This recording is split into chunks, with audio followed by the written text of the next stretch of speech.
Welcome everybody to Beneath Fallen Skies. A couple things before we do get started tonight. If you know someone who wants to play in a G-Merit game, I'd love to talk to them about either getting on the wait list or getting into a one-shot.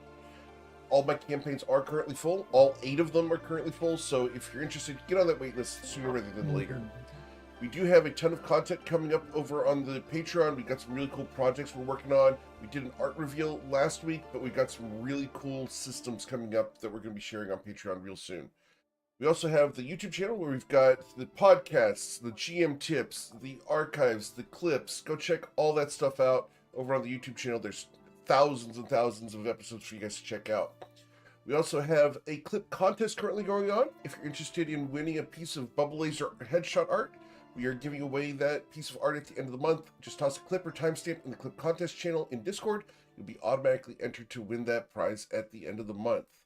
Let's get you guys started because it is time to play some D&D, and we got everybody here as Lucy did manage to drag herself out of bed. I was so comfortable. You must have a very nice space heater. I do. It's called 3 cats and a dog. Just remember, one of those cats is trying to delete you. He tried to delete himself, technically, so like...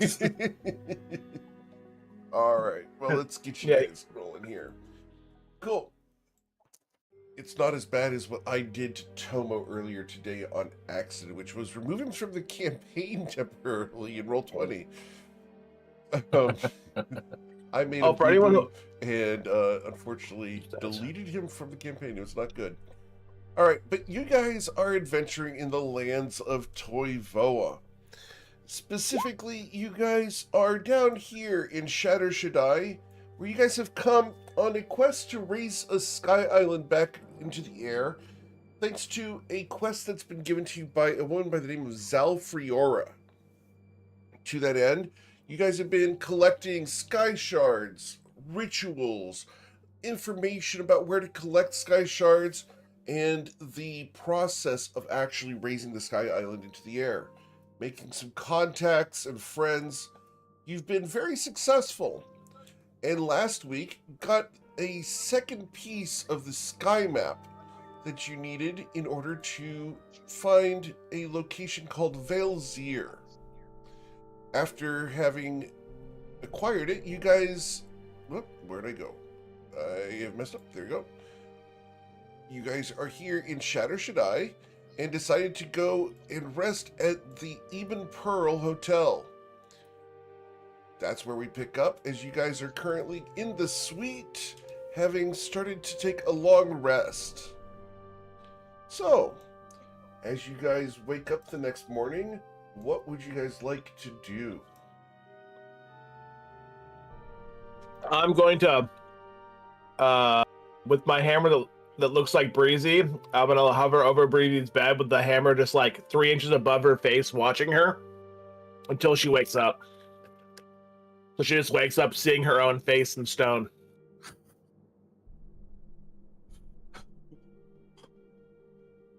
Do you have nothing better to do? Not really, no. She wakes up. What's gonna happen if I wander around here? Someone's gonna try to experiment on me. I'm gonna have to like break their arms. Then we're gonna have to leave the city. Hmm? I could. She's gonna like wake up and stand like sit up. Oh, it's morning. Can you make some coffee for me, Jimmy, please? Since when do you drink coffee? When I'm in Shatter Shaddai. Everyone drinks coffee here. Do they? Can I try to start up my own coffee shop with this decanter then? Probably not. It only sprays one kind of coffee. Yeah, but there's 30 gallons of it. If I charge like a copper a cup, you know. I mean, most people want variety. Oh, they can do. Wow. That was almost a joke comment there, but Ah, well, cheap coffee for us then. And Jimmy, we'll go pour like 5. Like there's 5 of us, so he'll pour 5 cups of coffee. Yeah, her hair's a mess. She just woke up. Jimmy has that problem too. No. Eric, are there a lot of windows in this place? There are. A lot of Dares will windows. go around and make sure the curtains are drawn closed. Very well. Because he looks normal right now because they're in their apartment locked in behind the door. Yep. Breezy So did that last session. Draw the windows closed. Very well. When we were working on the map, she had drawn all the windows closed. Cool. Speaking of, man. can I get an Arcana check from Miss Breezy? Yes, you may. If I had her sheet open. Give me a second.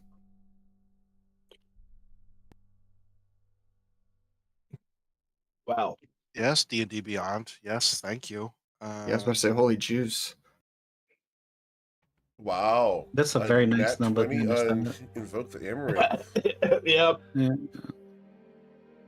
If we even get in combat today, you know, but like I want to make sure I'm trying to remember to do it in the mornings. Understood. And did you bring enough for everyone? Yeah, You know, Joe. Did you bring enough for everyone? Bucky sure did, but you had to get there yourself. Ugh. I mean the Bucky's Nuggies white cheddar, which if you have not tried them, are actually awesome. They are pretty Oh good. shit! I'm eating crackers with white cheddar and trick.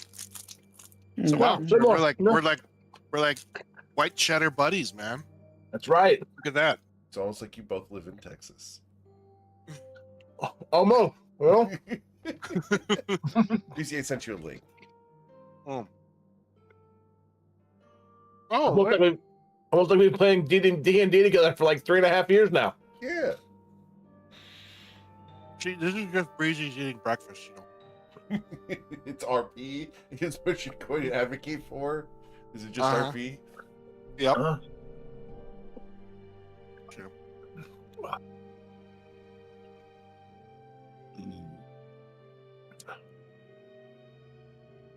Oh, that's neat. Once per long rest, you can hold the fragments aloft.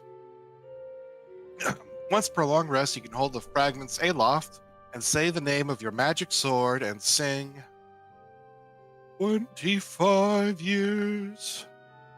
We're taking counter My spells. life is still. Oh, you know what? I can't. I'm too distracted and scatterbrained. I'm just gonna post this in the. Okay. Other people. Why does it keep defaulting back to Joe Cobalt? I don't know. I can tell. I can remove you from Joe Cobalt if you'd like. Hey, Toots. Hey, guys. Let's look at this magic item here. Pretty cool. My voice had I was recovering from doing that voice for like 2 days. You'll need to update your display name in Roll20.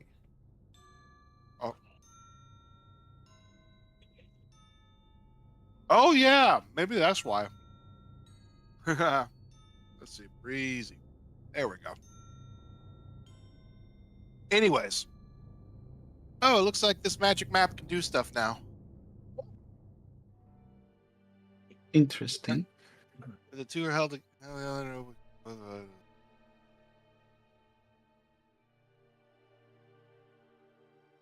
Oh, that's cool. Generally, Breezy, things can do stuff, yes. Yeah, see, one of you guys should probably attune to this. Because I always know which way north is anyways.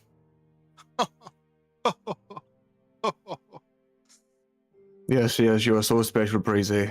I know, thank you. I was just waiting for one of you to say it. He's just 1,000 yards staring at the fragments. Just yes, affirmations. But yeah. You can use it to cast augury once per day, which is pretty good. Yeah, that's not too bad. That's not too bad. I can use you to catch augury once a day, if not more, if I beat you enough. No, just once a day. Actually, I can do it with Cartomancer, but any more than that, it's just not going to work. Okay, good to know. And then when the two fragments are held together under an open sky, and you could just do a thing where it just points to wherever you're going, like Jack Sparrow's compass. Well, not to your greatest desire. have our head. Specific object. Yeah, I mean that's actually pretty useful. What else do we? So we got the map, and we've done some research. We know we need to encode thought. That's easy. Me or Days can do that with a little bit of prep. That's no big deal. What else is there? Lumi has compiled the list that she gave everyone, but can go back to. I updated it in Discord. Oh yeah, I gotta scroll up. Oh wait, that's what I'm doing now. So we still need the Flame of Renew. Isn't that the Phoenix or the Phoenix Ash? Yeah, we do. Yeah, it is in my Sanctum. Is what that barbarian, the tall man, gave us from our last dealings with the Kingdom of Karth. However, we do need the sky crystal core. We need to know the location of that. We have not yet looked for that. I mean, it's kind of hard to just go and ask, hey, have you seen a sky crystal core anywhere? We also need to speak to, or find a way of getting the stone's embrace from Sapphire, the Batine, as she's called, the Emerald Veil. We all have so anyway, and finally the Flame of Renewal, together with what actually are the binding glyphs that are required, and okay, yep, those are the last things we need. I can probably get us a meeting with Sophia. That shouldn't be too hard. And then, I mean, we could just see. The library has a pretty extensive collection of geology texts. We could probably find. It might not be called Sky Crystal Core. That might be what it used to be called, and we might call it something else. But a mineral that resonates with aerial ley line frequencies specific. Tell you what. Yeah, Breezy's getting ready for the day. She's like brushing her hair. I updated the link on Discord. If you click on it, will take you to the list. Oh yeah, pinned comments. No, it's not pinned. That one says I will pin anyway. All right. Well, she is going to. Do I have like message? No, I don't. You know what? Breezy just go. All right. I'm going to go to Sophia's office and see if I can't set up an appointment. In the meantime, Deus and you guys, you can go to the library. Wait, no. Well, you still have your guest passes, right? That's right, we do. Yeah, well, we do. Right, go to the library and try to find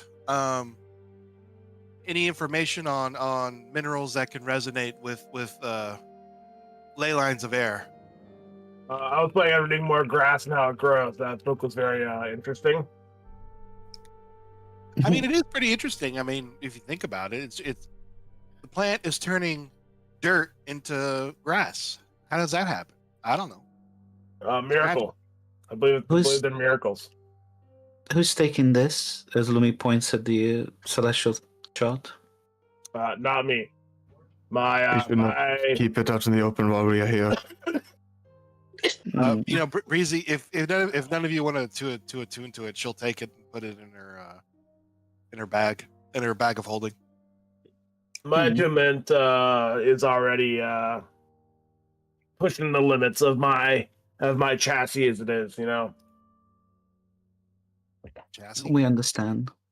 that's my frame, what I'm built off of. I could go into the library and continue to do research, Breezy, while you set up this appointment.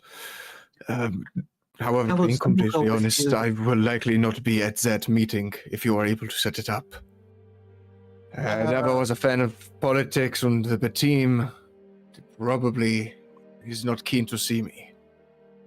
I can continue to do research within the library while you talk and meet with them. All right. I will report back what I'm able to find, and you can report back how the meeting went. I mean, Sophia, from what I've heard, is pretty nice. I mean, the best thing to describe her is, I guess, an environmentalist. I mean, it's pretty easy to be like that when you grow up in an oasis. You know, you're not in the desert all the time, but I don't know. Yeah. Right. Well, okay. I'm going to go do that. You guys have fun. Don't get into trouble. Because, you know, remember. Of course. That's rich coming from you, Breezy. Yeah. Well, you know, if you guys do something bad in the library, it's going to fall on my shoulders. So Really? Don't. Oh, mine. Yes. Interesting. That is good to know. She looks at Deus. She's. I think, Deus, you're going to go to hell today. If I haven't already, possibly. All right. Breezy's gonna, extend her hand out and put it, waiting for others to put their hand on hers. What is this? What are you doing? This is teams, because we're splitting up. This is team solidarity. Come on, put your hand up. It is, in sport, we do this a lot in Mage Ball, hands in the middle. Yeah. Ready, team on me, team on 3, 1, 2, 3, team. Oh, Have you not familiar? How are the nerds more familiar with the athletic traditions and... Anyways, Bracer, you lead it off. Well, He puts his come hand in on, the middle. put your hand in. Dwarves don't Hello? play Mage Ball. Dwarves play... Mages are the ball. Yeah, well, I mean, we're playing the most dangerous game of all right now. So come on, put your hand in. No. Do it. No. Wait, I forgot. His stupid saves are like plus 15. God damn it. yes, they are. And I have an 18 Portent sitting aside. That's not fair. And I It's not fair. would use it. Come on. Come on. Be a team player. You know what? All right, You know what? You go first. Here we go. Please. Yeah, No, that's not good enough. Please. All right. If you want me to do this at a time of my choosing, sometime in the future, you have to listen to what I say without argument. Just once. Okay. Deal. And then put his hand in. So is that? It's okay. That's Deus, Breezy, and Jimmy. What about Lumi and Tomo? Well, Tom will kind of shake his head and say, it's nice to see some compromise between you two. He'll reach over and put his hand down and just completely encompass everybody else's hand with his. Yeah, Lumi looks at all of you, looks at everybody, looks at Breezy, and then looks at the pile of hands. Come on. And she's like, gingerly places her hands on top. Yay. All right, everybody. Don't fuck up. And then she's going to, raise her hands up in the air and then just walk away out the door. It's not exactly the jury did at the tournament, but okay. For once, I actually agree with what Breezy had to say. Huh. Oh, no. That saunters off, yeah. You know what just happened? Hell froze over. Hello. Look at that. Yeah, that was an omen. That was an omen? That was an omen. Yep. Let's go to the library. Okay. I have other things I want to look for. Cool. Yeah. Breezy is heading towards other Sophia's office. Okay. Sorry. Are we Eric, you say there's a bunch of lines, isn't there? Lines? Yeah, well, there's a bunch of trams, aren't Oh, there yes, not? yes. Lines, yes. I'm What sorry. are the trams? We don't Kids refer to doing them as work. lines here in the States, so That's fine. I'm yes. sorry. I know. In the yes. uncivilized Lines in the lands of Grand the Library? No. West. Yes, you can find some trams, etc. So, just to be clear, so as we split the party, Breezy goes off on her own, right? Because nothing's gonna go wrong with that. Right? Nope, Yeah. it's fine. Breezy heads off on her She- own. Lumi, you're going to the library with who else? Dales is going to the library. Are you going to the library, Dales? Yep. Okay, so Lumi's gonna Lumi. spend all her time in the library. Okay. She doesn't. It is safe there. She's got a lot of law she doesn't usually have access to, so she just wants to research and work on her projects and find information about the flame of renewal and any other things that we need to find. Basically, all of the things she's gonna work looking for it, but she also is gonna work on the project. Sure. The 2 projects she's doing right now. Cool. Jimmerly, what are you doing? Are you going? I'm going to the library, You're going to and the I library? am actually reading Grass and How It Grows. Understood. It's a very long book. It's extensive and covers most of photosynthesis. Chomo, what are you up to? I was going to try to hunt down this Tarago class. All right. Awesome. Cool. So, as we are going to go ahead and head out into the city, what's the worst that could happen is we split the party 4 ways. It's fine. Or 3 ways. Then- Did anyone? nothing will Did happen. anyone? Oh, we don't have a psychic. Oh, we have telepathy. We don't have a psychic link anymore, though. No. Did Deuce cast telepathy? Oh yeah. Daves would have also set up a telepathic bond. Yeah. Telepathy. I swear I can speak English. It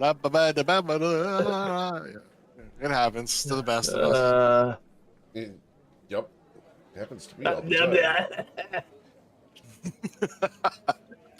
So, as you're walking along, Breezy, you're going to head off towards the mage towers of the Bateem. It's the wealthy part of town. How are you dressed right now? She had dressed up in the wizard robes, so The she's no mage- she's no longer in the student robes. Now she's in her wizard robes Okay. that Does this- Rafaj had given her. Yeah. Does these robes still mark you as a student of Rafaj Yes. or somebody? Her sash does, yeah. Also, Yes. she's kind of well known enough that if she stands out enough that people look at her and be like, "Oh yeah, that's Rafaj's weird looking apprentice," even if they only know her by reputation. Yeah. Understood? She's not dead. Not yet. Not yet. We'll put that little yet. Because how on it. long have you been gone? Like, how long has Breezy been gone? Basically an academic year. It's like, Yeah. it's been like eight months ish. Yeah. 9 months, 9 months. Okay. And did you? What was that? It's like the manner of. Did you just stood up and leave, or was there Basically, yeah. After she was humiliated, she got really upset and she booked passage on a ship north. But the and- humiliation wasn't. It wasn't like somebody made like in an example. You're not like you were humiliating in front of everybody. It was just that your research was stolen and you felt humiliated. Well, no, correct? she filed a formal academic complaint, and okay, fine. and that was a public hearing, and she was laughed basically out of the hearing because she was just some little student fair enough. first year, and he was a Pateem, Thank- so yeah. And Thanks after for that, the she got really upset, and she just left. Makes sense. Yeah. So Yeah. the disgraced student of Rafaj back now. Yeah, A but little yeah, bit apparently, taller. and yeah, she's a little older, but she's been in town, and she's gone to see Rafaj, and apparently he still wants her as a student. He's like no hard feelings under the bridge, so who knows how his the his path of colleagues feel. redemption is it's an interesting path. So Yeah, to be fair, she's older, Who To be knows? fair, Awesome. To be fair. To be fair, So, the Queen's English, please. Got to talk like Natalie Portman. Yes. Yeah. Stiff jaw. So, Like Leonard Kenny, computer. Can't you move your jaw while you're talking? Yes. Wow. No, you cannot. That's sorry. That needs to be an X character. wow. Natalie Portman. Okay. I like Yeah, that. Yeah, you just know the what? actor, basically. I would not mind if Eric, Natalie calm Portman down, wants to come calm down. onto my stream. I will gladly have her come in and Calm comp a down. session. Sure, just saying. Gladly. All right. Well, Start playing Black Swan. as you head off Breezy, the camera pans over to see Mr. Deuce, Jimmerly, and Luminostra. Deuce is in full disguise, correct? Yeah, you can't sell stuff. Yes. Yes. Luminostra, you're in your human form, right? Correct. She has Gallifrey with her. She's wearing her Archmage robes and everything else. So she's looking like a scholar, I suppose. Notably, Gallifrey's not drawing any interesting looks from the people around. Yeah, Lumi is currently quite happy. She's happy that people she's ignoring her and people are not really. She's able to blend pretty well in this city. Yep. As the three of you head off, while Jimmerly does attract some looks, there are other constructs in town, so it's not anything too out of the ordinary. Unless I start acting up weirdly and like I'm a real person, then they might. Right? I'm a real boy. Then we It's just good programming. Go ahead. No, I said it's just good programming. That's Yeah, fine. it's good programming. Yeah. Yeah. Keep up the good work, Lemmy. Thank you. As the camera pans away from the three of them going to the Grand Library, we pan to Tomo, the very tall bugbear coming out of the hotel. You're wearing the straw hat and your samurai garb, correct? Yes, sir. Awesome. As you come out, looking very much like a tourist / warrior in this magic town, you are striking a very singular form. People are giving you lots of room and gawking. You are scaring people. Tomo? Where would you like to go, Tomo, and what would you like to do? Well, he's got a little bit of a concerned look on his face. He doesn't want to scare anybody. He's going to try to find somebody who looks a little bit less scared and looks like a student, and just kind of gently approach them to ask where the Tarago class is. Okay, as you come up to a student, let's get you the student in question. We can do that. Where's my student? Where'd he go? Here he is. No, that's not the student. God damn. Where is the student? No, you will run into this young lady here. We'll go ahead and have her be on the screen. That's fine. You'll come up to a young lady who does look like a student. She's got beautiful, long, reddish hair, pointy ears, and spectacles. She looks up at you. She's maybe 5'4". Can I help you? Yes, excuse me for the intrusion, miss. My name is Tomo. I am new to town. She looks up at you like the biggest biker dude has just walked into the little tchotchke shop at the Ren Fair. How can I help? Looking for a class on Tarago. I've never heard of that. What is it? Is that a new pot spinning technique? I'm not sure. Or is it dream catchers? Bead making? Incense?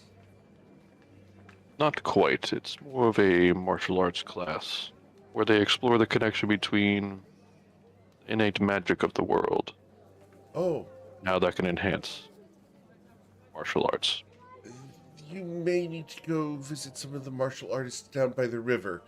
They might be able to help you. I do know that they practice Tai Chi, but maybe they do other things as well? I will check down by the river. They- Thank you for your assistance. There is a famous yogi down there that is apparently very good. I don't know their name, but they look very exotic. Well, thank you. Yep. Yogi. Hey, Tomo. Don't make me get the whole noodle. All right. So you depart her little shop. It had a whole bunch of glassware and glass beads, etc., all over the place. As you head out into the street again, the cobblestones are comfortable under your feet. Tomo, can I get a perception check from you? Yes. What's that? Tomo, you hear a nearly silent set of footsteps falling in behind you. You are being followed. Okay. Elmo's not going to let up on that right now that he knows. Okay? He'll just continue trying to get down to the river. You can hear another set of footsteps behind the first. That person is being followed by something with 4 legs. He'll try to like sneak a peek as he's walking to the river. Okay? As you sneak a peek behind you, you see a hooded figure with a greenish hood lurking, but walking boldly in your direction, not trying to hide. He's about waist height to you. Okay, if it looks like he's not trying to hide, Tomo will just kind of turn around and just wait patiently for them to get there. The figure walks directly up to you, stopping a couple feet away. What does he see?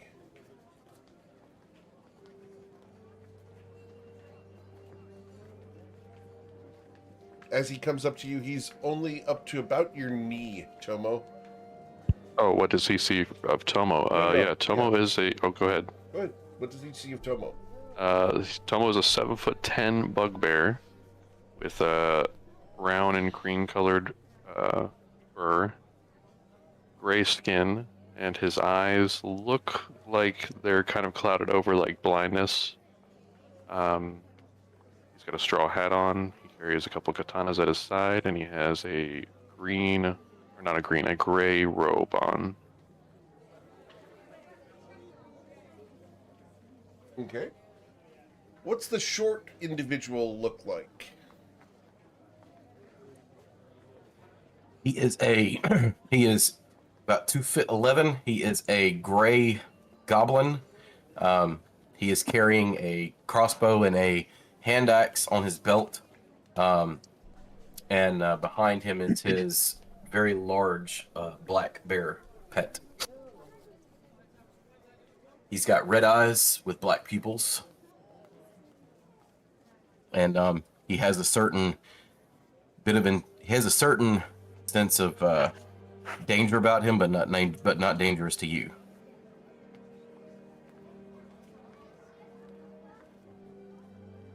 He just walks right up to you and stops. Hello there, little one. Can I help you? Yeah, you just look like you could use somebody like me to stand by your side. And what would you offer me by standing by my side? Well, I can offer you protection. I got my bear here that can help protect us both. And I'm a pretty mean shot with my crossbow here, too. Tomo laughs. Well, that's very kind of you to offer, but I need no protection, my friend. Well, then how about just having a companion to walk along with you? Well, that sounds mighty fine. Are you native to this Like- town? I am not I'm not native to this town here. I just got here just a couple of days ago. You and me both. Here to learn. How about yourself? I'm just kind of here going wherever, man. I'm just trying to learn my ways around these places. Well, I'm currently making my way towards some martial arts classes, if you'd care to join me. Absolutely, I'll join you. As they begin to turn and start walking, Korg is gonna stop for a second. He's gonna kind of talk to himself, kind of, and Yes, I see you found somebody to stay with you this time, huh? Don't talk to me like that, Braz. You can't do nothing about it this time. You leave me alone. Yeah, we'll see about that. He's talking to Korg's kinda- himself right now? yes, he's talking to himself. Who He's are you gonna kinda- talking to? It's nothing, man. Don't worry about it. It's all good. He kind of motions for y'all to continue walking. Does the bear have a name? Yeah, his name is Nash. Nash? Here. Nash. Oh, Nash is gonna give you kind of a little kind of a roar grunt kind of thing. Nash looks like a mighty companion. yeah. He's definitely gotten me out of trouble a couple of times. Does a great job of taking the damage so I can sit back and kill the stuff that tries to hurt me. Are you an adventurer? That I am. We may be able to help each other yet, then. But I'm that's part of great. an adventuring party that's currently doing some studying here in town. An adventuring party. Fred, shut up. You're gonna mess this up again. Yeah. Yeah, I'd love to join an adventuring party.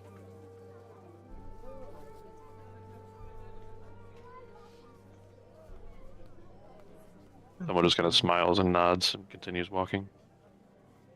Tomo, as you're walking with this individual, something right about this arrangement. Something triggers. There's some deja vu in the back of your mind here. Can I get a history check? And you're shooting for a 20.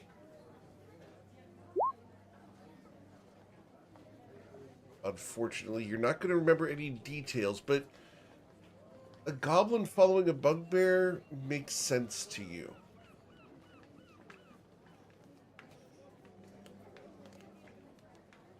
Okay. I believe Lumi's let Tomo know that bugbears are goblinoid-esque. Indeed. She has shared with you, yeah. She Yeah. talked about a lot of the bugbears, and the tribes of bugbears in the Feywild and everything else as well. Yeah, Tomo just kind of furrows his brow as he's considering this arrangement. Well, What did you say brought you to town? Org. Honestly, man, I had a good friend of mine got himself killed a couple weeks ago, and I've just been kind of wandering, and this is just the town I kind of wandered into. Sorry for your loss. Yeah, he was a good friend, man. He was good people. I had something going there a minute ago before I got here, but it just didn't work out. Yeah, you're right. It didn't work out. Dumbass. Shut up, Franz. Sorry about that. I'm okay. I'm good. Tomo just looks a little bit concerned and nods at him.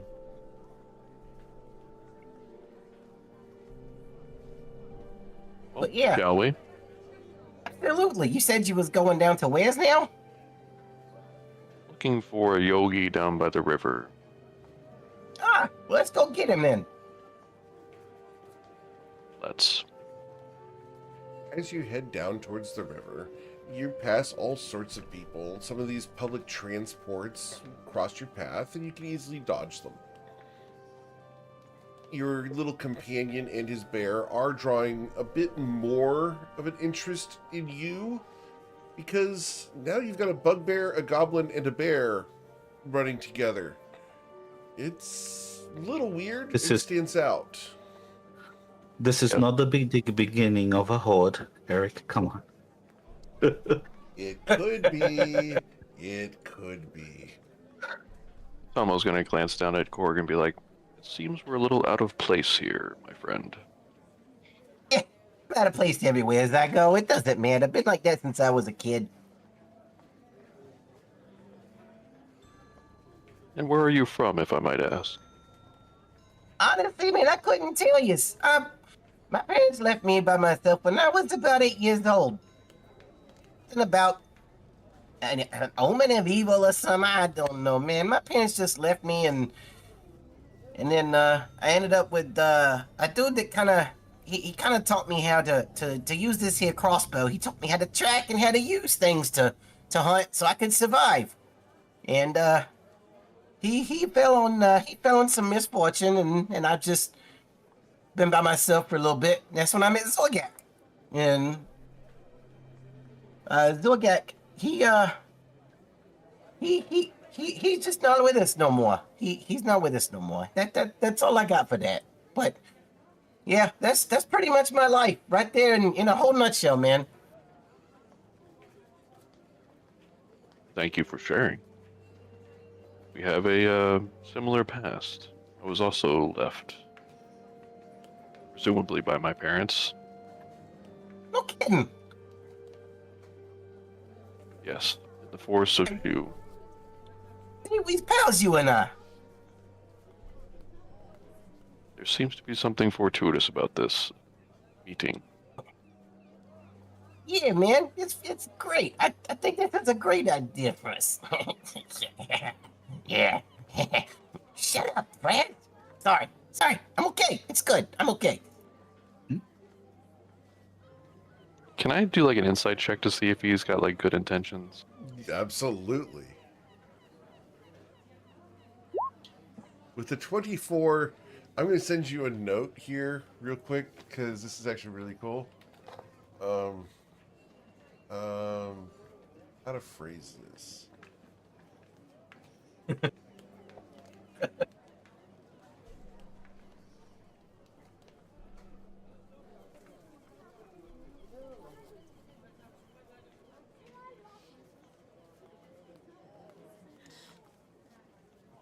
That's really cool. Does that make sense to you? Yeah. That's kind of where he's going. Okay, yeah. Okay, Tomo doesn't fully understand that kind of relationship right, now, Which is right? the history check that we tried to do. Yeah. That's why he's got this. Why he's got this little, thing in the back of his head of, I remember something. Yeah, okay.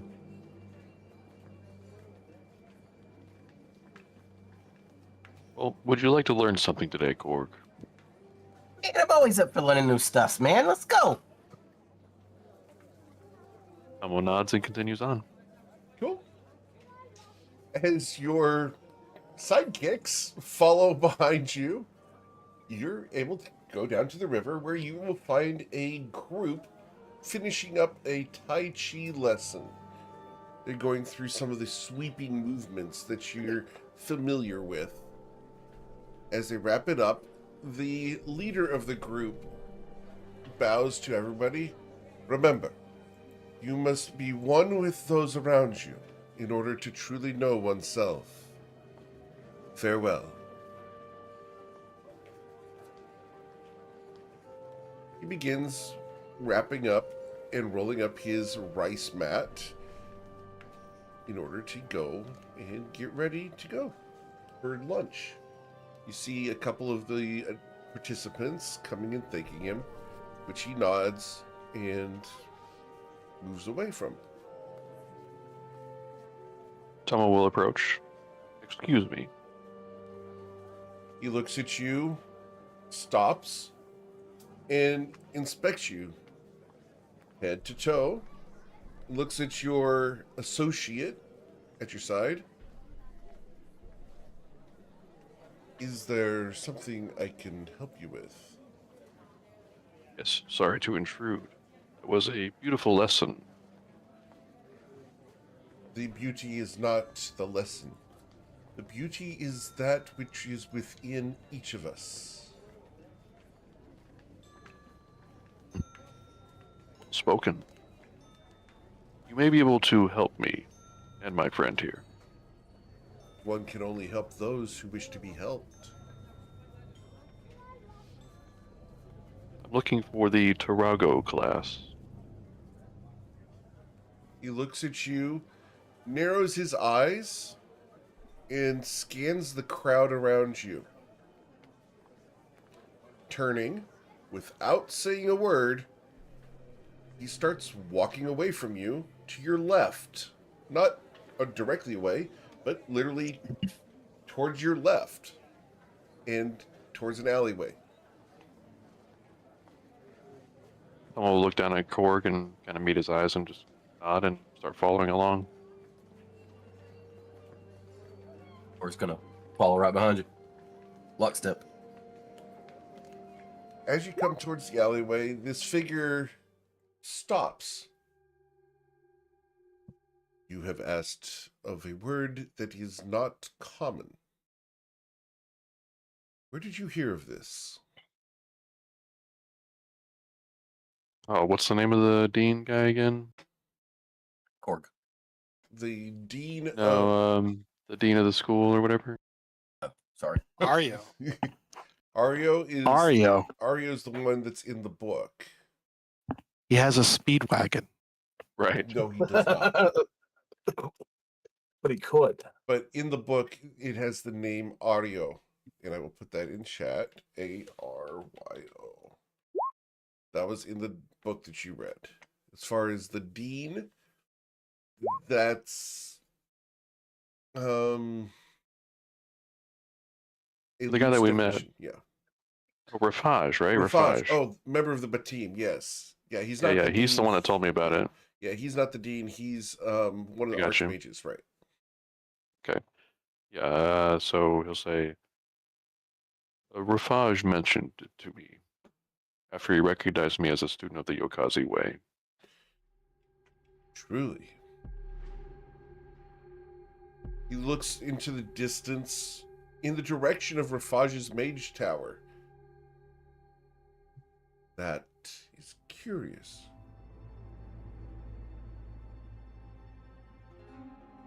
I'm hesitant to speak to you of this.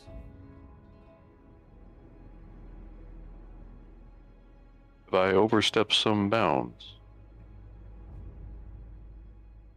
Few know of this, and I do not know you.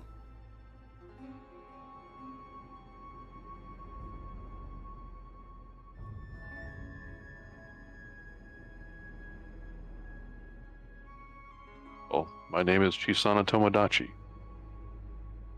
It's a pleasure to meet you.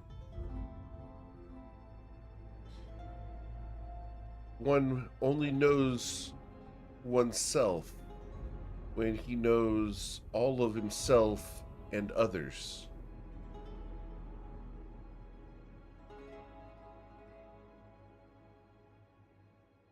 Tomo kind of squints his eyes a little bit. Can I get a history check? This might help. I'm sorry. You do have that inspiration if you want to use it. This is not a super important roll, though, so just up to you. I do not have inspiration to give, unfortunately. I'm not either. Yeah, I'll use mine. We'll see what happens. All right, so you're going to use it? Awesome. Hey! Cool. With the 21, I'm going to send you a new note. Yeah, there you go. And can I get you to update your display name in Roll20? Me? Yeah, because of the accident this morning that I did. It apparently, Oh, I removed Breezy and Tomo off the display, not their inspirations. Check that out. Yeah. Because of what I did this morning, I accidentally removed your display name as Tomo in Roll20.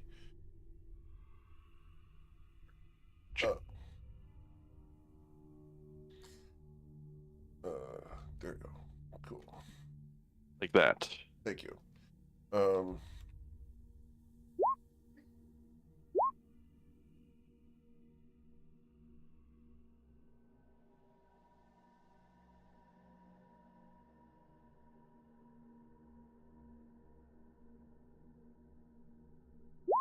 There you go.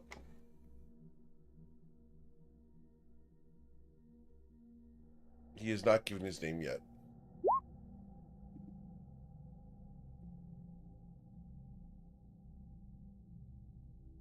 Tomo will place his hand on his katana. Do you wish to duel me? He looks at you.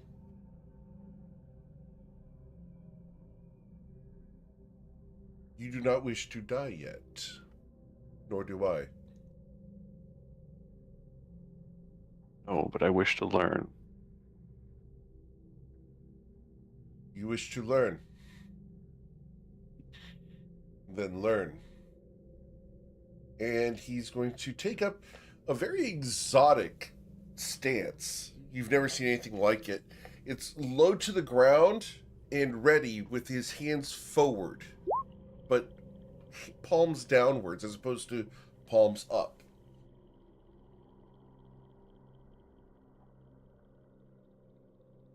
Tomo will assume battle stance, ready to draw his blade. The figure waits and begins to move in a circular pattern as if sliding around towards your right. Circling. Yeah, he'll mirror that. A tumbleweed rolls across. Uh, The figure takes a step forward towards you. And Tomo will try to strike. Okay.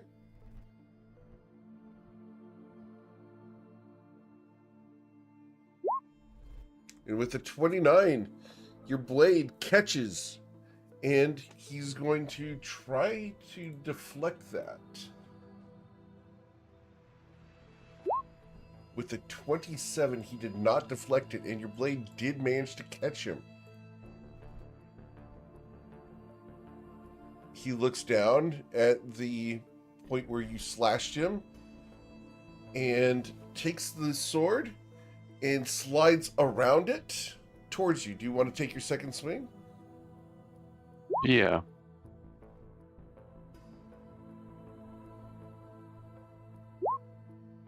You critically miss as you feel the crystalline surface of his body sliding down the blade, almost as if it's the scabbard of your sword. It's this smoothness. There's not a grind to it, but more of a slide as he slides towards you. Anything else you'd like to do on your turn? As you've been granted inspiration. Yeah, bonus action unarmed strike to try to kick him away. Very well. With a 22, your kick misses him. Catching nothing but air, he comes forward and with a punch is going to strike at you. A 13, you're able to dodge it. The second of 3 is a 27 to catch you. That does hit. And you need a Constitution saving throw of a DC 17 or be deafened. As you are deafened, the third strike will be a 17 to strike you, and that won't harm you. He slides behind you, and you can feel his presence there, where he is then going to use his bonus action for a flurry of blows. His kicks coming in like Muay Thai kicks into your kidneys. The first being a 25 to strike you for 11 damage. Yeah, that Sorry, hits. 10 damage. It's 6 plus 4. And the second of these is going to be an 11. You can't hear him behind you, but it's your turn. What would you like to do? Okay, Tomo's gonna try to create some space. He's gonna use Fighting Spirit bonus action, give himself advantage, and do an unarmed strike to try to push him away 10 feet. Very well. And he's going to try to deflect that. Failing, you push him away by dealing 10 bludgeoning damage. He's gonna save against my key save DC to be, or else be pushed away 10 feet, Okay. which is Strength saving throw, right?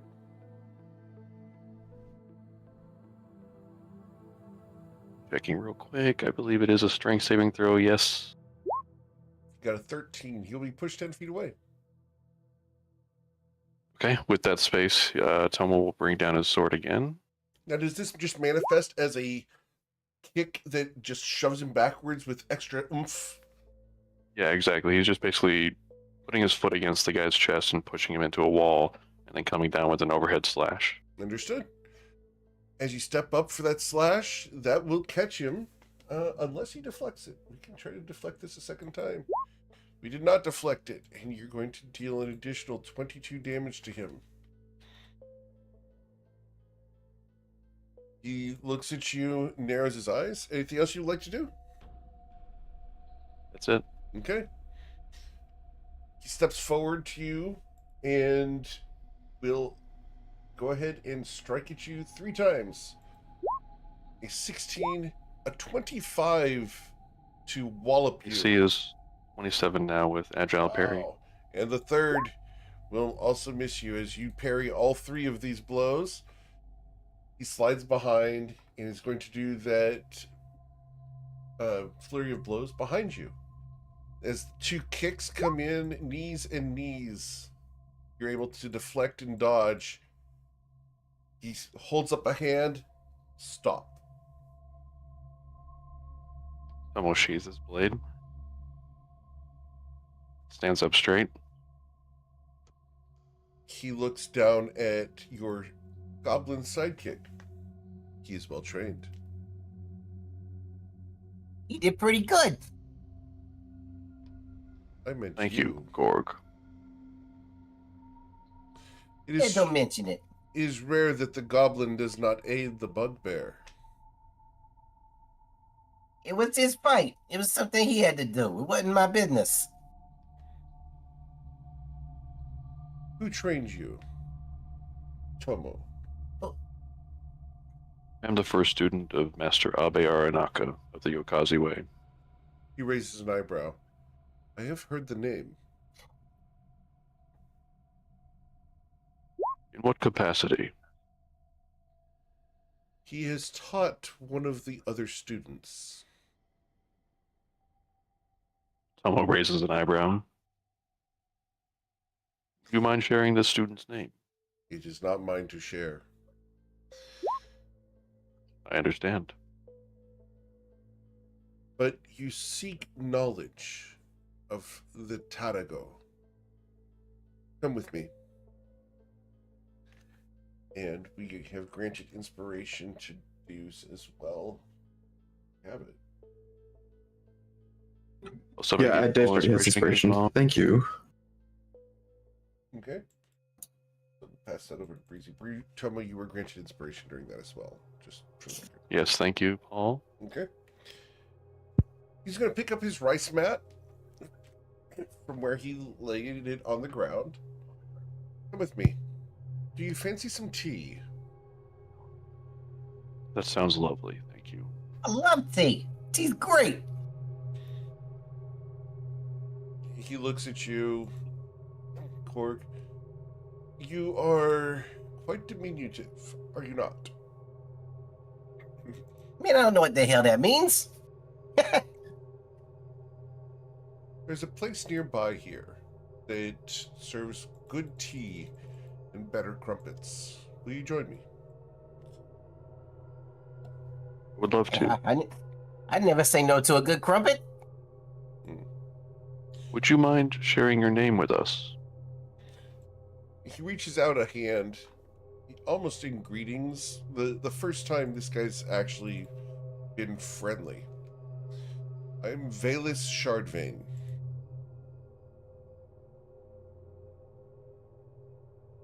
I live here in Shadow Shaddai, for now. Nice to meet you, Valus. Someone nods.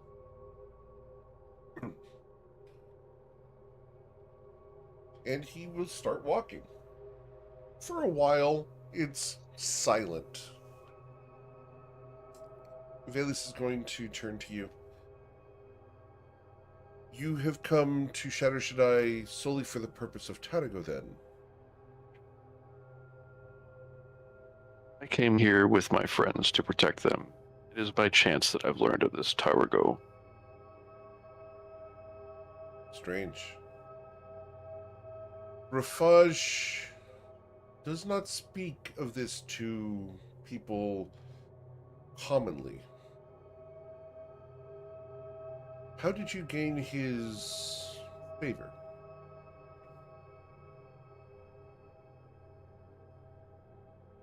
Someone kind of furrows his brow and looks up to the left, and he's just, to be honest, I'm not quite sure. He is tempestuous, the mustachioed wizard. One to be watched, for certain. Is he a danger?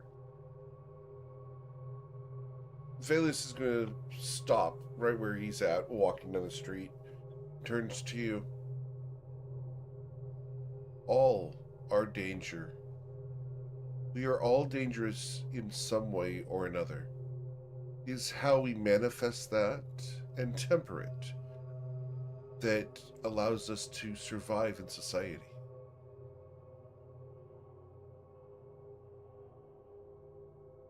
Are you dangerous, Tomodachi Chisada?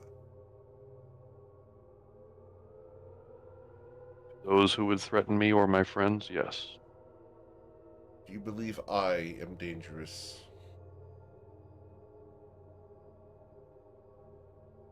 Certainly, in some capacity. I don't feel in danger from you at this moment. And that is the beginning of wisdom. Dangerous is one thing, being in danger is another. I believe that the bear that follows you is dangerous, but I do not feel that I am in danger at the moment. Unless I tell him to attack you. Roar. Calm down, Nash. Calm down. I didn't say attack. Roar. Sorry about that. You keep saying the word, and every time you say the word, he's going to, get a little antsy. Nash, calm down. I didn't say it. I didn't give the command. He's gonna turn back to Valus. Sorry about that. Continue on. I'm sorry. He's a little rude sometimes. Dangerous is a state of being. Being in danger is a state of reaction. Rafaj is dangerous, as are all the Batim. Any time that one is promoted to such powers, you should be cautious. Power comes with responsibility, and ultimate power comes with ultimate responsibility. That is why the Sultan delegates his. Here we are. It is a pleasant establishment. It is known as the Buff Puff.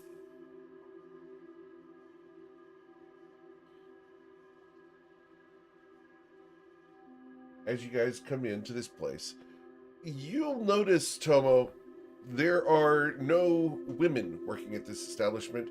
Everyone here is a very gorgeous, muscled bodybuilder, oiled and glistening man.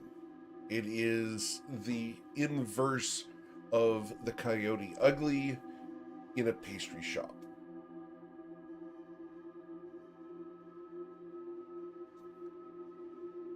Okay. He doesn't really pay any mind to that. Understood? Bayless is going to walk up to the counter. 2 bear claws, please.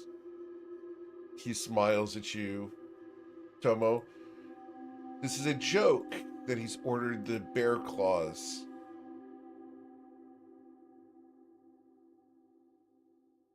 Cor's gonna look at him like, see what you did there. I see. Tomo gives a small smile. He gestures to one of the tables, and after getting his order and yours, he sits down. He gestures to a chair for Korg and tells him, have the bear sit. Hey, Nash.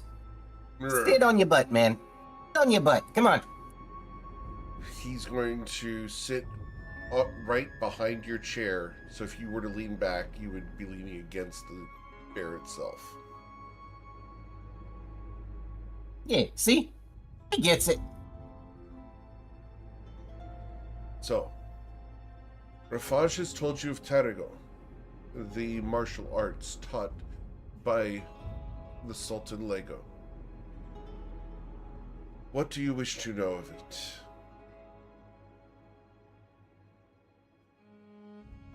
Master always told me that we somehow channel the innate energy of the world to our arts. I'm merely seeking to understand that better.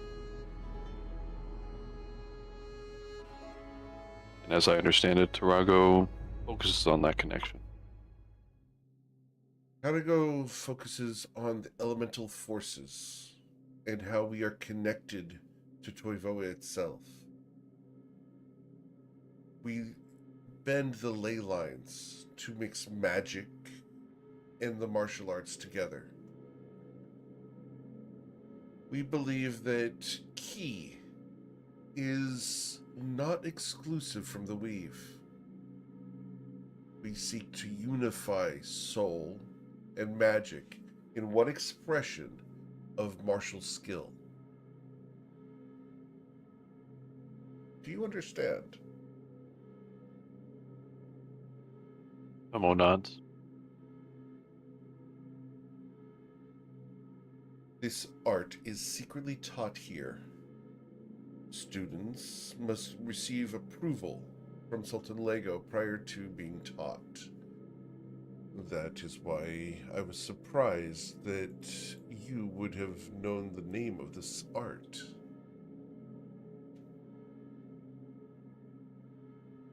I apologize for speaking so openly about it.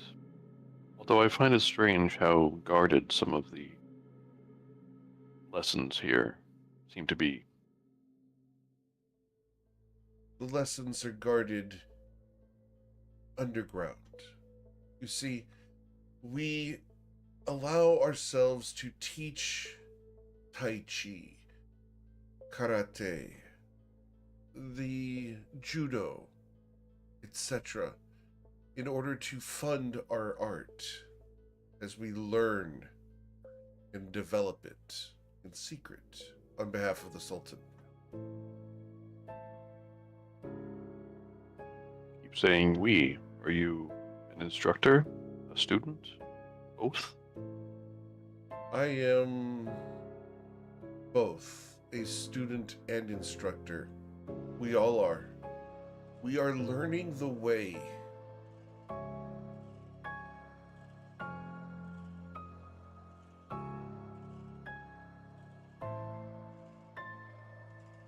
Hold on a minute there. But you was practicing it in public. How can you say it's in secret?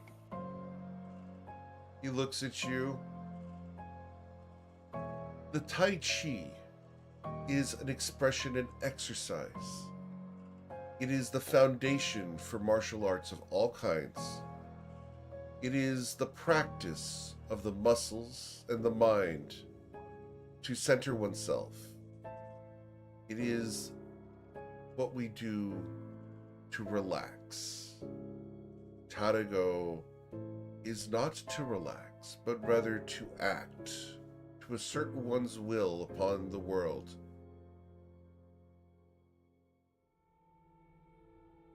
We teach the Tai Chi for the community, to give back, to enhance the lives of those who cannot defend themselves, to encourage muscle and flow of mind and body.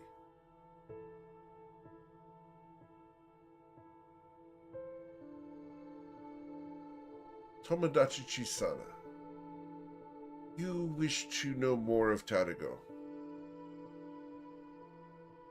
You have the heart of a warrior and the soul of a student.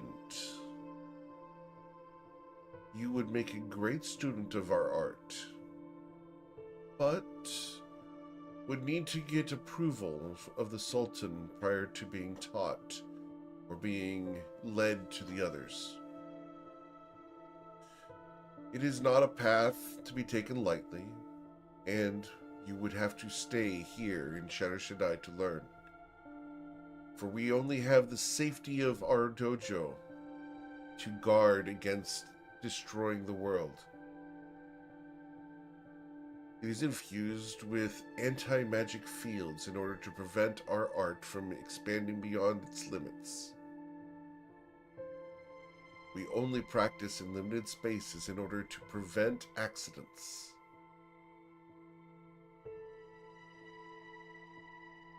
Orc's gonna nudge Tomo and be like, "Hey man, you should do this. This sounds good." Tomo's got a little bit of a concerned look on his face as he glances down at Torg and then back at Valus. Unfortunately, I don't think I'll be able to stay. But I would like to learn while I can. He nods. Then let us talk. While I cannot demonstrate in public for risk of those around us, I can teach you the ethos of what we do.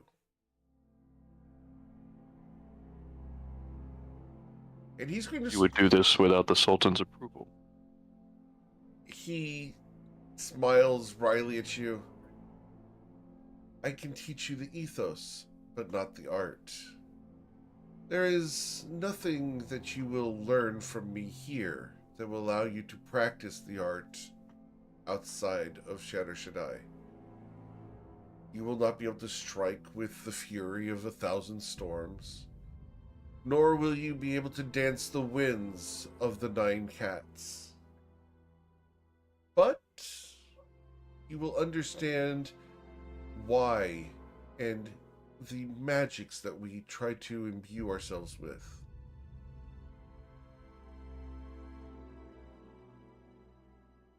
Tomo's nodding along. I will absorb what I can. Perhaps I can return when I see my companions through to their goals. Very well. Raz is gonna speak up. Hey, come, we should have this too. Franz, shut up, man. Don't worry, it's okay. I'm good. God. It's okay. I'm good. As you do this, Valus is going to instantly reach out and strike you. Does a 28 hit you, Korg? I would think so. Understood. Korg, as he reaches out, one finger is going to touch your shoulder at this outburst from your other voice. And you're going to feel a surge of energy wash into you. I need a Constitution saving throw of a DC 24, or you will be paralyzed. Something tells me I'm not gonna hit that. The 17 on that was for the other effect. So, you're deafened, and you're currently going to be paralyzed. He looks at Tomo. What was that?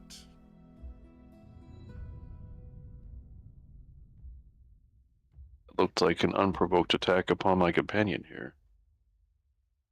Care to explain?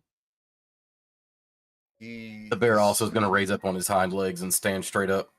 The bear looks down on this figure who is not being aggressive. He's just trying to process. A second voice spoke from within the goblin. What is going on?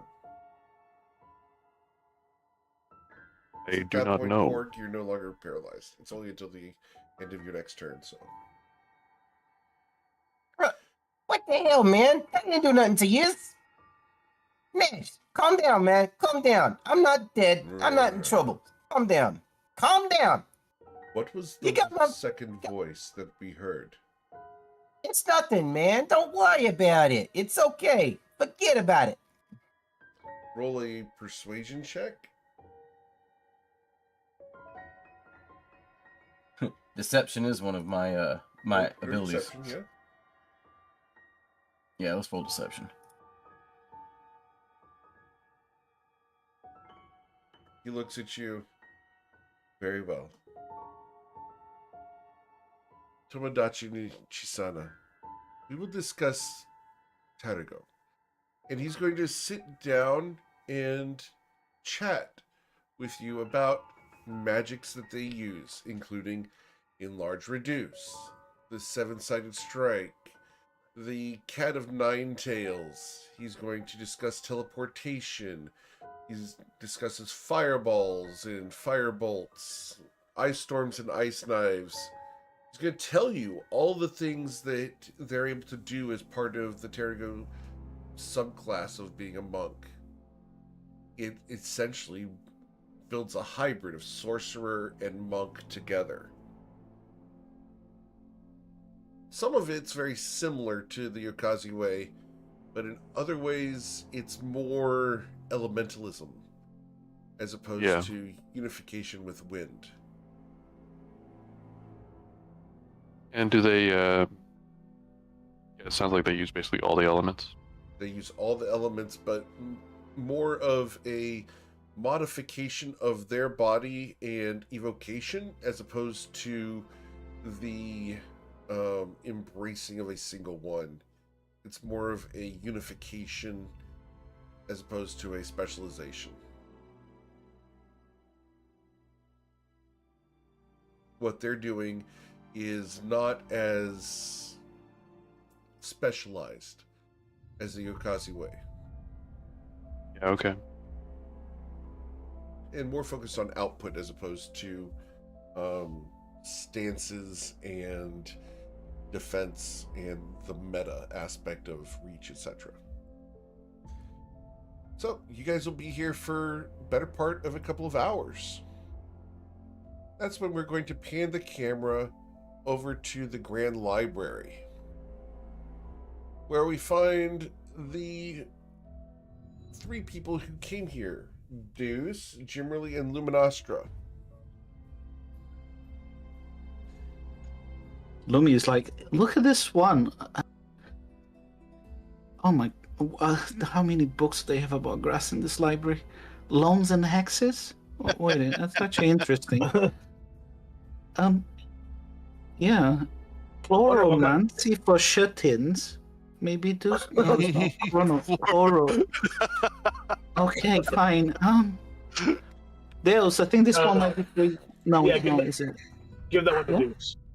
Yeah, and Lumi will pick up this like a 300-page tome and call Chloromancy for shut-ins and give it to Deuce.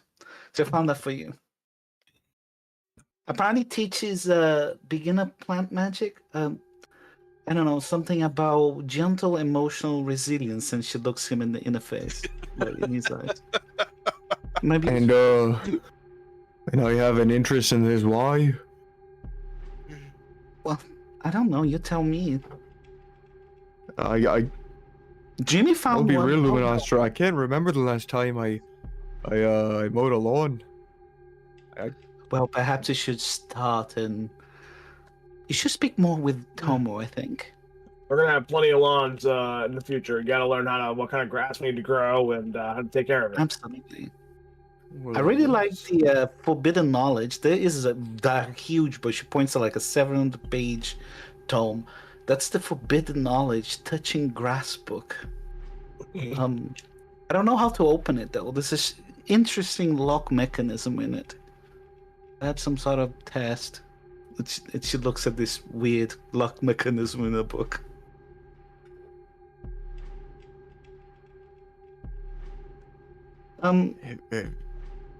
Yeah. I'm glad that you all are learning about, your horticultural sides, but No, I'm don't not. forget why we're really here. Yeah, Jimmy is We're learning reading. about grass. We're talking about. Yes.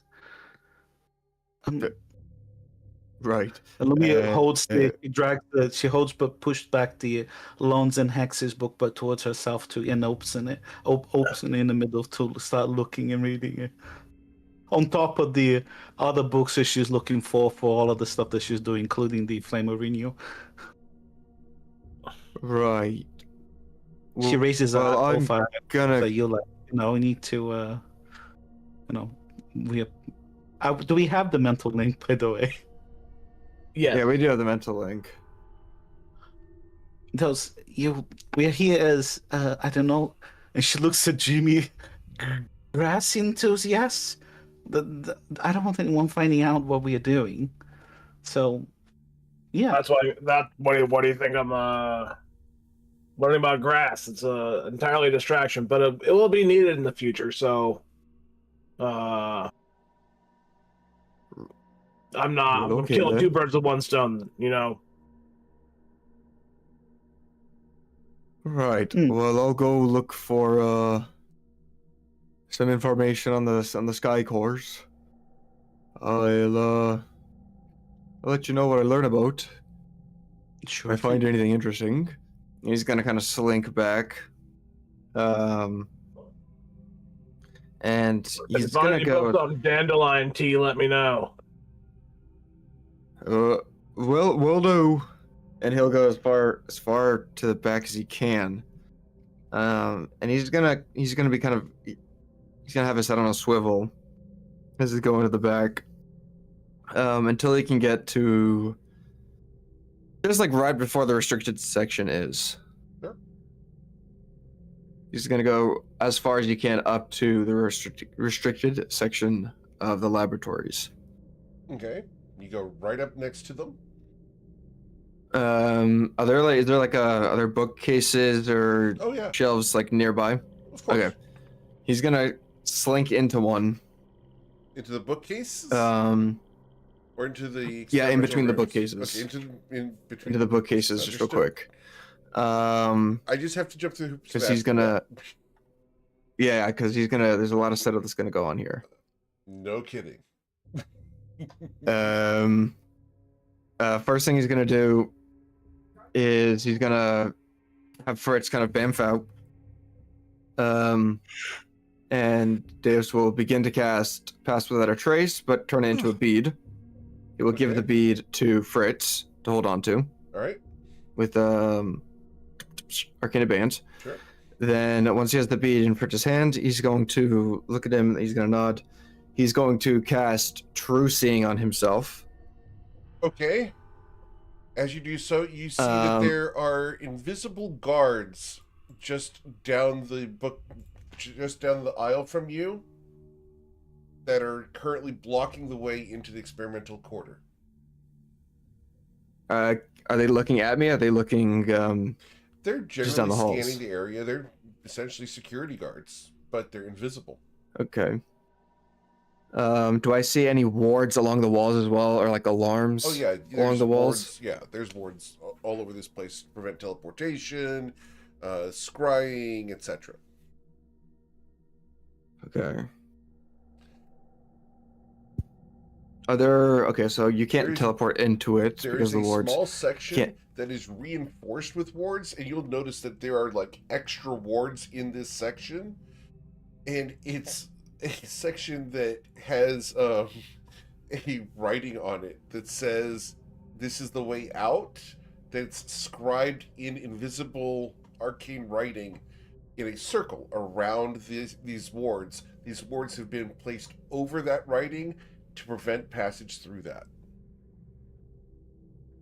Okay, so this was an escape hole at one point, and then it got warded up. Exactly. So it's not. Right. Okay. And so the invisible guards are there to block. Are there to block people from just walking straight in? Because the guards can see them. I'm assuming the guards could probably see things that are invisible. They could. you can see that they are looking at all sorts of things. Yeah. If they're invisible, they can see each other, and they're shrugging to each other. So yeah, you would recognize, like, they're not able to tell the difference between what's invisible and what's not because they just see everything. So go ahead. Okay.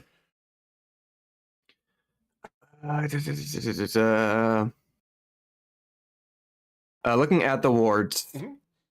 there's the one for teleportation, the one that like just that I'm assuming that ward prevents people from teleporting into it, and also teleporting just from in front of the wards to the other side of the wards, correct? Yeah, the idea It's is to not as prevent people easy from as just casting a misty step to the other side of the wards. right. It's designed to prevent people from teleporting into or out of the Grand Library to steal or attack the Grand Library, steal from or infiltrate. Either way, so that's what their purpose is to prevent exfiltration or infiltration. Okay, okay,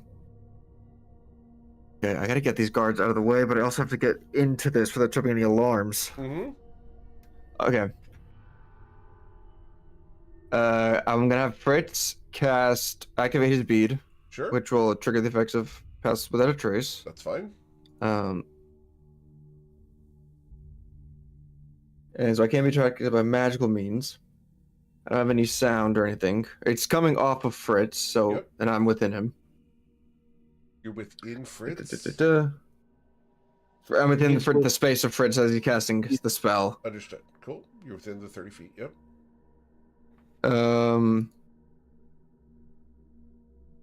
And then okay, so those all last an hour. Yep. So I have a little bit of time before I do anything risky. The wards on the walls. Yeah. Looking at the one that prevents people from like walking into it, besides the guards. Can I try to ascertain how strong or high level magic that is? Let's roll your Arcana check. Let's find out.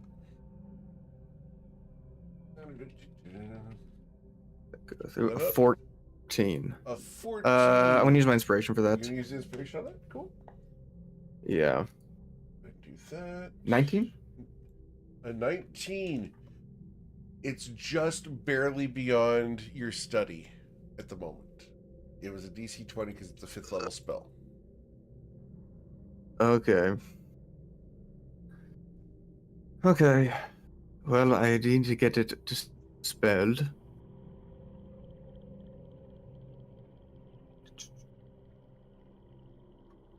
If I just do 3rd level, it's just a DC 15. It's a 15. That's all you gotta get. Yeah, okay. So then...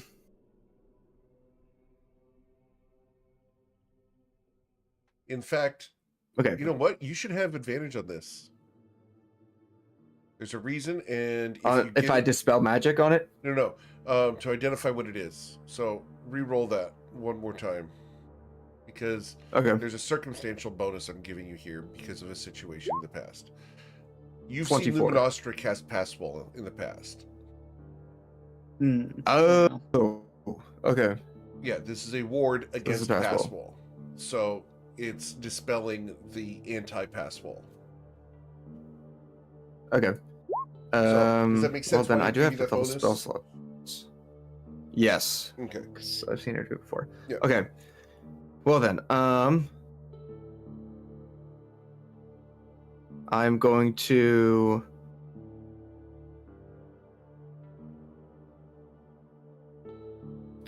Do I want to go invisible first, or try to dispel first? Oh. While you're figuring that out, we're gonna go invisible. I'm gonna have Lumi roll an investigation check working on her project. Go ahead. Yeah. Oh yeah, sure.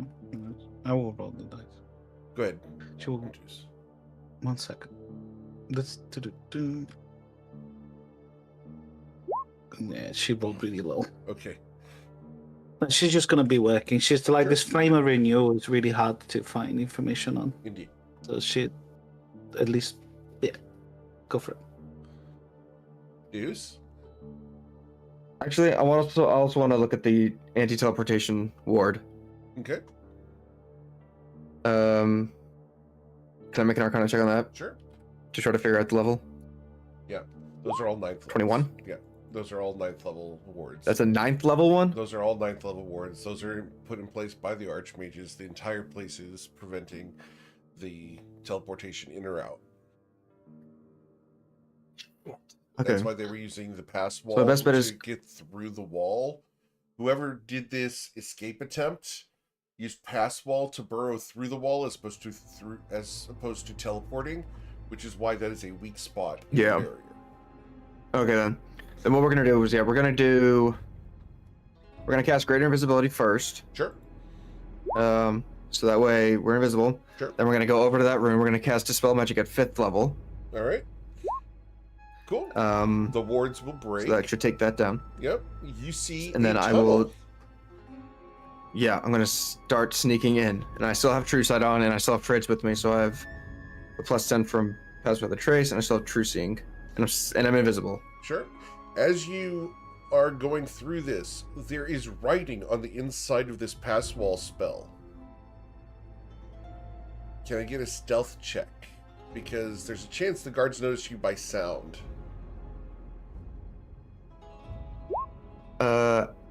I think with Greater Invisibility that mutes my sound. Nope. You become Okay. invisible, not inaudible. Your Pass Without a Trace still Well, actually, Pass Without a Trace silence radiates you and masks you and company protection for the duration. Can't track except by magical means, so they can't hear me. That's fine. Go ahead. Sorry, I'm fixing. Yep. Giving +10 to my stealth real quick. Sure. There we go. Oh shit. Okay, hold on. No, we're gonna chronal shift. That is an Damn. action. Yeah. As you It's not warp good. time. There you go. 24. The Pass Without Trace gives you a +10 bonus to stealth checks. Right. That's Yes. with the +10. Yeah, it does. Oh, that contains. That's with the +10. The first one. Yeah. Okay, The yeah. first one was natural one, but yeah. It would have been I a was 3 like, without oh. the Pass Without a Trace. So just saying. Yeah. All right. Nothing. Yeah, you Yeah, I make it in. needed that. The writing on the inside of this pass wall has a number of ticks on it. With a cursory look at it, you've seen these number of ticks before. There's 340 ticks on the wall here.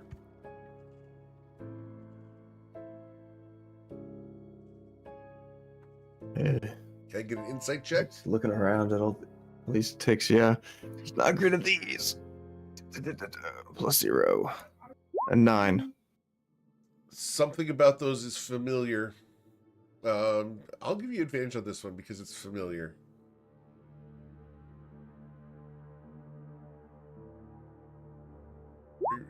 With the Slightly 16, better 16. if you cast the same spell in the same place every day for a year, it becomes permanent. These ticks are tracking the number of days that this pass wall was cast in this spot.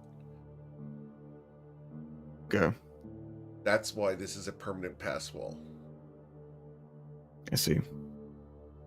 But I just like day 400 stuck in the tunnel. Essentially, yeah. Wards like can't let me out. Yeah. Whoever did this, and there's no indication of who, but someone did this and tracked it for 340 days. I see. He will just kind of nod and acknowledge the commitment, the determination, Yep. and continue on his way. Awesome. You're going to head into a site area, a research laboratory area. It looks like this. There's a fountain in the center of the room. Grass and an artificial sun hovers in the middle of the space.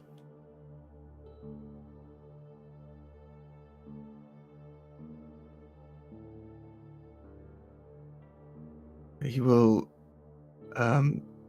he's kind of going fast because he doesn't want his invisibility to run out, but he's gonna kind of walk quickly up to the fountain and look forward to the 3 direction it looks to be splitting off. and he's trying to find his old laboratory. So he's just trying to remember. It's been so long. Does he even recognize this fountain? No, you would not recognize this fountain. This is new as of like last year. Scheiße. Can I get money, always renovating everything. I'm going to need not a history check, an arcana check to determine which pathway to go in order to find your old laboratory.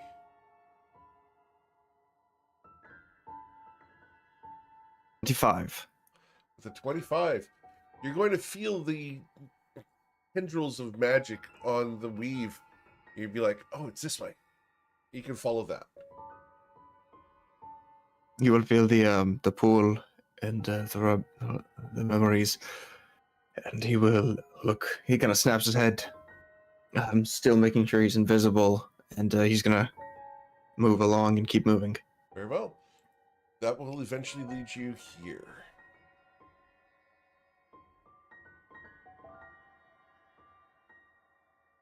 It's an enormous library now, lit and dust-free. This is not the condition you left your laboratory in, but it's the same infrastructure. The actual building seems to be the same. What has happened? I What will is this note place? that with your passive perception, you can smell, is that roses in the room? Someone has placed a small vial of rose oil in the room that is allowing it to smell nice. What happened to this place? This is... No. What? They have removed it? He's going to... This morning he unattuned from the Cloak of Protection to reattune to the eye patch of the second sight. Sure. He's going to try to use a charge to pierce the veil. Oh, okay. Here we go. All right, piercing the veil. While wearing the eye patch, you can see a faint after images of the recent past lingering in places and on objects. A murder scene might show you blurred shadows of the act, or for a heartbeat, or a locked chest might flicker with an echo of the last hands that touched it. The vision is never crystal clear, but provides story-driven insights at the DM's discretion. All right. So, let's do this. Cool. This is not what I expected, but we can roll with it. You're using the eye patch of the second sight in this room. We are going to show you an image here, and it's not going to be well, that depends on your perspective. You're going to see two figures walk into the room. One of them being about 7 feet tall with gray skin. His braids are well kept, and he's got blue tattoos on the side of his face. 3 vertical lines. He's wearing a green shirt and a brown vest. He's a Goliath, standing in and walks into the room, carrying a couple of books. As he walks in, a young lady walks in behind him, looking very flirtatious. She smiles at him and touches his face. They go over to the desk that had once been yours. She spins him around, pushes him so he falls onto the desk, and then climbs on top of him on your desk. The last thing you see from this faint glimpse is the fact that she drops both shoulders of her dress before kissing him deeply.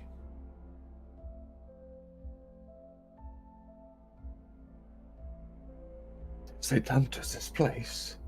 He's gonna rip the eye patch off. Before you do, you're going to see a figure. Just as the eye patch is about to come off, you see a second figure, a tiefling, reaching for you. And then the vision fades.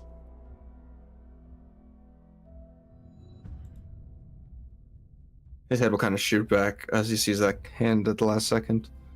His head will snap to the direction it was in. There's nothing there now, though. There's nothing there now. Perhaps they left some sort of access. Perhaps this place is underneath. He's gonna try to look around for anything, any sort of place that could maybe access or any remnants of what his lab actually used to look like. The desk is still there, in spite of what might have transpired on the desk. You look around. There's your chair off to the side.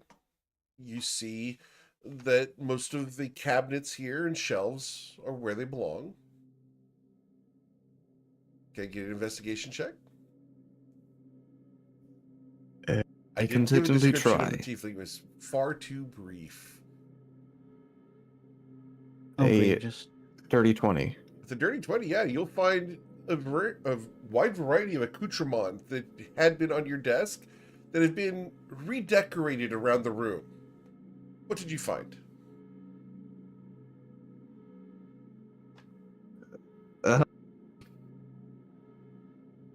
He would have. What did you leave behind on your desk when you left? In the top desk, I'm assuming it'd be like a small desk and then a larger desk below it. A drawer, I mean, sorry. Of course. A drawer. He'll pull out the top drawer, and there'll be a small, or like probably hand-sized, hourglass that he would just have on his desk. Just, it's thematic for what he was working with. The sand inside of it kind of is cliche. frozen. He'll pocket that. He will take note of that. And he will pocket that. And then probably just some old supplies like a stapler, perhaps. It's a red one. Do they have calculators? It's actually don't. That's not. They have abacus. Yeah, you could absolutely have an abacus. Okay, as an abacus, he'll have like a little pocket abacus. It's going to be one of those. And then in the bottom drawer, with like 12 rows, but it fits. It's a pocket abacus with 12 rows. Very finely made. The vendor in the bottom drawer, the wire was angel hair. He lied. I see.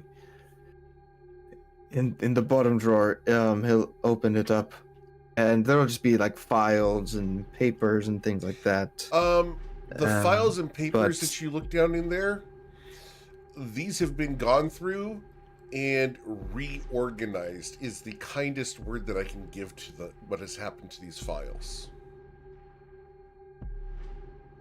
He's gonna take those files out and set them on top of the desk, and then there's a false back in the bottom drawer, and he'll tap it to knock it loose. When you pull the files out and look at them, alphabetization may have been done using the middle word on the papers. That's how unorganized these are now. I see. Someone has gone through these and not cared about how they put them back. I see.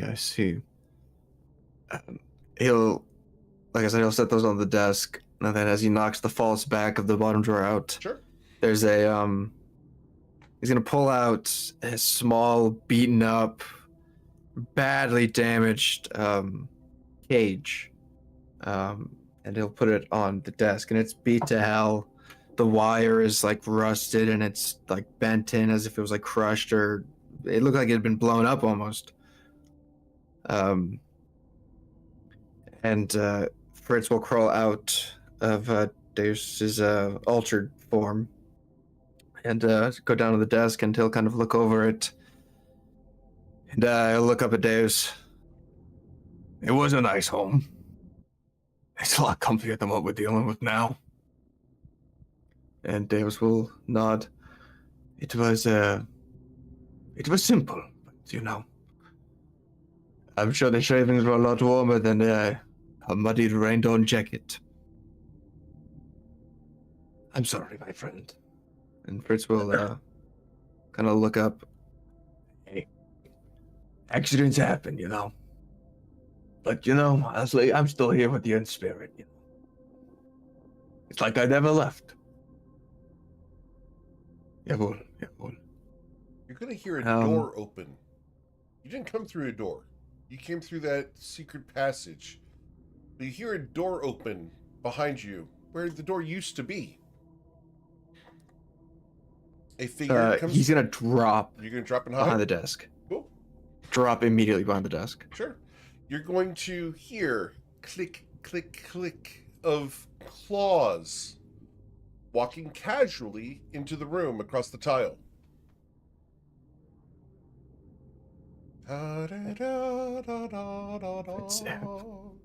Someone's just singing. Bitte. And Deus will connect to Fritz and see through Fritz's eyes, and Fritz will slowly peek his head around the corner as low as he can. Sure.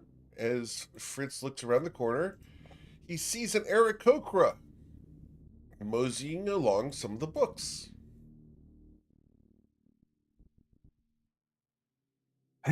She goes over to a series of books and adds a book to a bookshelf. Well, time to get paid, and we'll turn around and go back towards the door. Click, click, click, click. Is this place a common room now? This was a place of great research at one point. He's gonna, once the who I know, the player knows is Heckin, but Deus has no clue who that is. He will stand up and he'll look over at the files again, Sure. and he's gonna look through them. Mm-hmm. And just reading them, and I'm sure he recognizes these files. Yeah, they're his files. They A lot he's of it's going through them. mundane They're stuff that's detailing. really boring. Yeah, What are you looking for?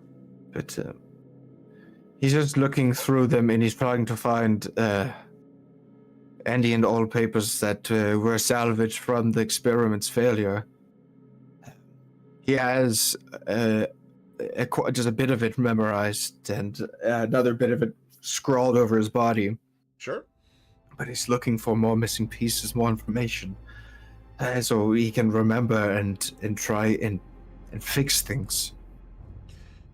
You're going to find some of the papers that have paragraphs of content and then sections that are missing. Can I get an Arcana check from you? Yes, you can. Oh, thank God. That's a 7. So, with Okay, the thank God that was 17 a 7 on the dice. Right? So with the 17 on the die, 17 total, when your associates were erased from this timeline, anything that they had contributed to your research, any of their notes, those were gone because they never existed in this timeline. So there's no mention of them, and anything that they had written down for you or recorded or been recorded about them doing is naturally, well, not naturally, but chronologically It's gone. removed. Doesn't exist anymore. So it's been censored by the time magic that happened. Yeah. The only person who has any remembrance of them would be me, so I can only remember what they contributed and what I shared with them and the work we did together. These But might only what I actually wrote be down. evidence of the fact that they did exist because of the absences. Yeah. It's all very important. But he's not gonna organize the files because he does not have time for that right now. He's going to get all the files recouped into the folders. Okay. And he is going to have Fritz kind of stand on the desk a little bit ahead. You remember him doing this when this was your office. Yeah, so it was like as a watch guard on my desk, and he's watching the door. I'm still within 30 feet of him, but first, you know the drill. Sometimes we have to make experiments without the dean's approval. Let me know if anyone tries to walk in or if you hear anything. And then Davis will pull out the chronally shunted crystal. Oh no! And the housing unit for the chronosphere. Before we continue, and within. Are you sure you want to do this? He's gonna cast Tiny Hut around himself. Do it. Do it. Okay. Feel the hatred flow. He will cast Tiny Hut around himself and his desk. Look, guys, there's very rare cases where I'm going to ask, are you sure you want to do this? And for the player's benefit, this is a very critical moment, and if you're doing what I think you're doing, this could impact your character on an extremely permanent basis. Beautiful. Do you understand? I see. I understand. Okay. So, out of character, are you sure you want to continue? I do. Okay. Cool. There you I go. do. See? That's how he goes. So He's he will already have the tiny hut around himself. He will have Fritz just right outside of the tiny hut. Sure. Deuce, you've been granted inspiration. Someone cares. Oh, danke schön. Danke schön. I will probably need it. Once the tiny hut is up, I will take the crystal and the housing unit. Uh-huh. And I will begin to insert. I'm going to drop concentration on Greater visibility's been gone. greater invisibility. It only lasts a minute, so it's gone. Yeah. Limit's also been greater. And then he's going to cast. He's going to cast Good. He's going to cast telekinesis. Okay. So then he can have super fine control over the mechanisms of the housing unit as he inserts the core within it with his hand. The housing unit is floating, and it is opening in complex mechanisms. Things are sliding and rotating back into place, and as his Deus's hand moves into the center, it's almost like they are moving out of the way of his hand on instinct. And once they are in the center, the mechanisms close around it, and channels connect to them. And as he pulls it away, his hand away, the device will slowly close and reconform itself and begin to glow and spin. Okay.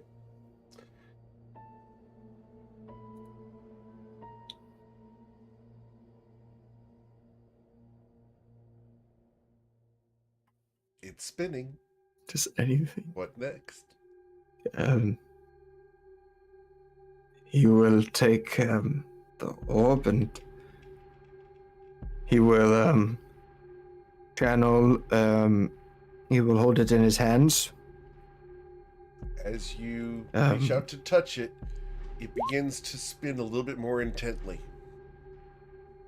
Just before you touch it, that crystal begins to spin faster and faster. You can see golden arcs of energy coming off the crystal and into the housing. Do you wish to He's touch going it, or what would you to. like to do? He's looking at it. He's thinking to himself, everything appears to be stabilizing. Nothing has gone off the rails yet. And proceed to step 2. And he will reach out, and with telekinesis, he'll bring it closer to him, and he will have his left hand open and right below it, so he can hold it in his palm. Okay. You reach out to it, and an arc of chronomancy. You'd recognize it. I'm not going to make you roll the Arcana check for that. Is going to arc to your hand, and you're going to see your hand shift out of reality for a second. And then back as the arc fades. The crystal is spinning faster and faster. I am just watching it. It is to be expected. There can be a little bit of a kickback in the initial startup process. Clean boots are a very rare case in our line of work. Tiefling. He will take his other hand. Sorry, your familiar, Fritz, who is dressed in this infernal armor and almost looking like a tiefling, sits there and looks over your shoulder. Boss, are you sure? Did it all in the name of science, all right?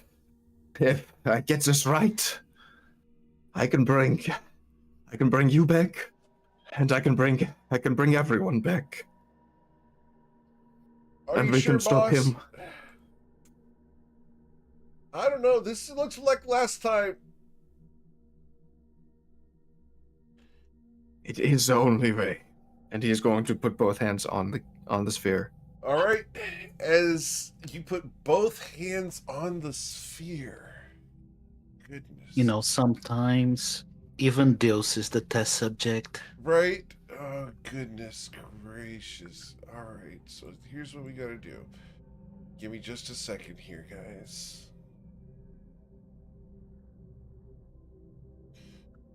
I did not think we were going to get this far into this scene today, so I have to pull it up. Go. Almost there. And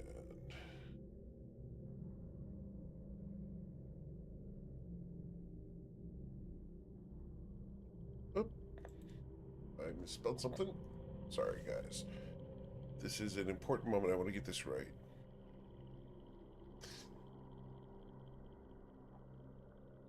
So, as you reach out both hands to touch the crystal, you see around you 3 figures. All touching the orb at the same time with you. Uliwa. They look at you I will. and they will say, "What are you doing?" As it comes out of your mouth at the same time.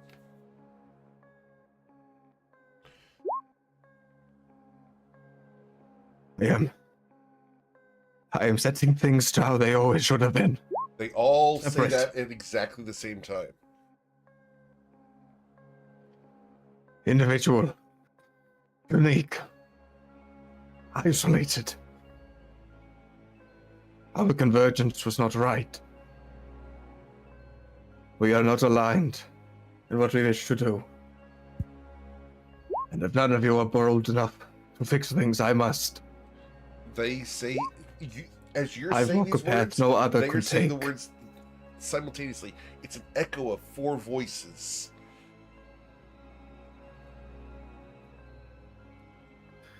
This is my reality. And if it must collapse, I will be the last one to defend it.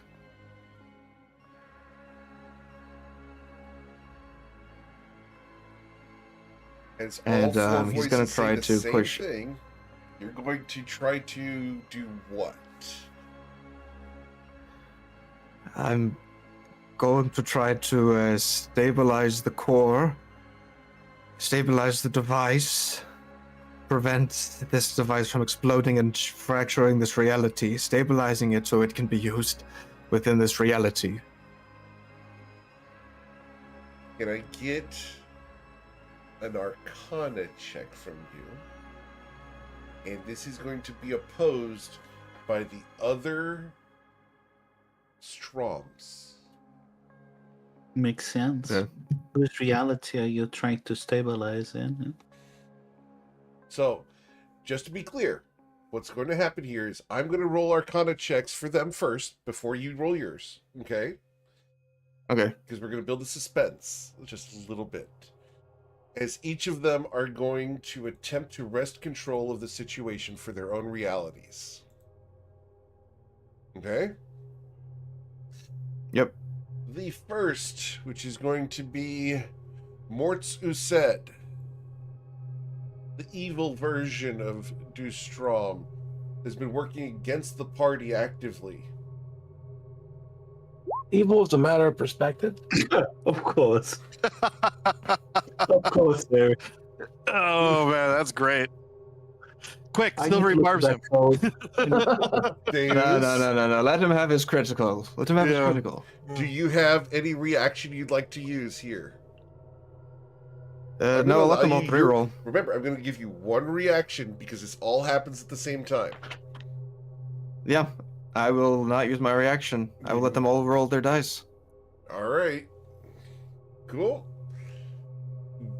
Then we go to Amadeus Stromheim, Amadeus. who's the hopeful person who wanted everything to go back to the way it was before, to give up the magic. An 18. And then we go to Demeus Strom and her Arcana Damn. check in order to dissolve reality completely is a 13. Mr. Dustrom, Mortzu said is about to eliminate you and the other two from existence. You are about to be erased completely from Toivoan lore from all time as he wrests control to his own reality. What would you like to do? Yep. I will make my Arcana roll.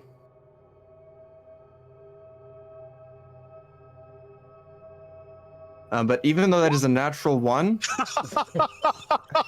the thing is, Wow. even though that is a natural happening? Bye, Deuce. even though that is a natural 1, I'm going to use my Convergent Future to automatically succeed at the cost of a point of exhaustion. So how it works is Deus is holding on to a Convergent Future turns the dice roll into the minimum needed to succeed, or one less than that, regardless of what the roll is. Understood. So this succeeds. It even beats the nat 20, Well, but he's holding this. One small catch. They all have reactions. Remember at session 0, on a nat 20, Okay, then you automatically succeed. Therefore, you have surpassed Demeus and Amadeus. Valid. However, Mortzu said and you lock eyes. And he's going to try again, and you will also have to try again because he has essentially triggered that same thing on his end. So, as you exert your exhausted self, I need you to re-roll that Arcana check, and you need to beat a 17. Okay, I do have disadvantage on this. Yep. Is this technically like another round? It is another round. You will have your reaction. I'll Okay. give you that. So disadvantage. Yeah, another 6 seconds pass during this tension. It's a 21 actually. With a You don't have 21, disadvantage. There's a natural 20. how It's an would you 11. like to do this, Mr. Strom?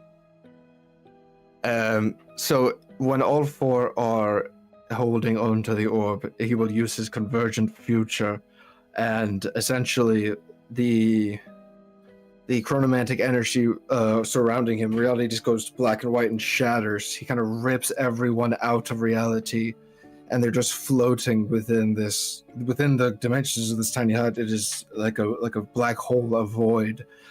And the Convergent Future, he rips, essentially his will overcomes the other two, and they are essentially ripped out of the the reality at this point, and he is looking at Mort Uset in the eyes. And he will look at Mort. The gap is thinning, Mort. And soon it will not exist. When I cross it, I pray you are on my side. And he flips you Or off you will be and ripped says away with the 2 rest of them. words. As you do that, he flips you off and says, silvery barbs. Silvery barbs me. Out of character. You're gonna silvery barbs me, you asshole. Silvery barbs is silvery barbs.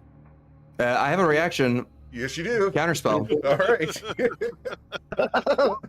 Very well. Look, Silvery I just have barbs. to jump through the hoops of doing it. Counter spell. Counter spell. Spell. Spell. Hashtag denied. All right. And what happens to him? Are you going to tear him from reality, or are you going to allow him Yes. to exist?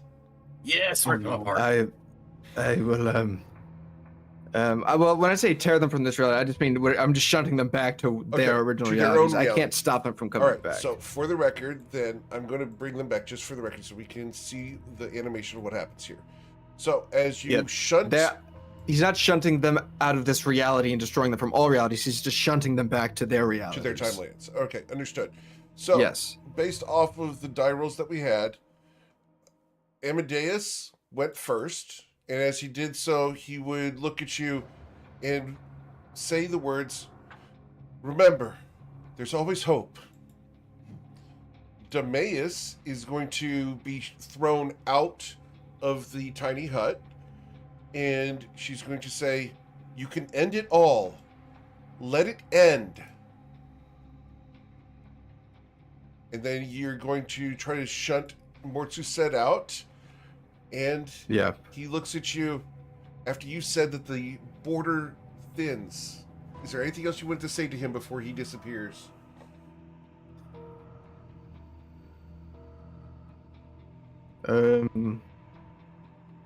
He's just looking him in the eyes after that counterspell goes off. It's as if he I kind of I like to imagine he casts the counterspell as he's just talking and making that threat to Yeah. to Mortz. It just stops the spell as he's just talking. The timelines will stand. One of us will be left. He looks It will at not be you. you. You said it will not be you. It will not be you. He looks at you for a second, and with a blink, he gives you a wry grin and lets go of the orb willingly, being thrown out of the circle.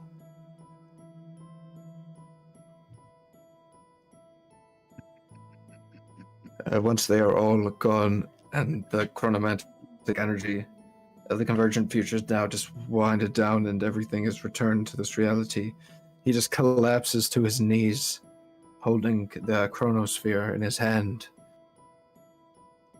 and just breathing and panting. I've done it. I have done it. And he, is the sphere stabilized now? It's not like spinning like crazy or It's spinning crazy amounts of almost energy? like a metronome, just stable yeah. and rotating.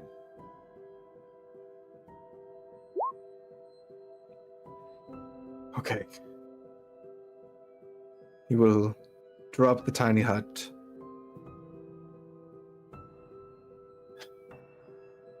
Fritz, we have secured the device. You look Step behind 2. you.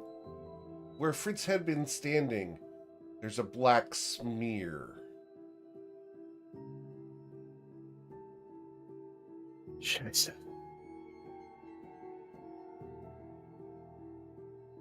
He'll look at the ferret cage.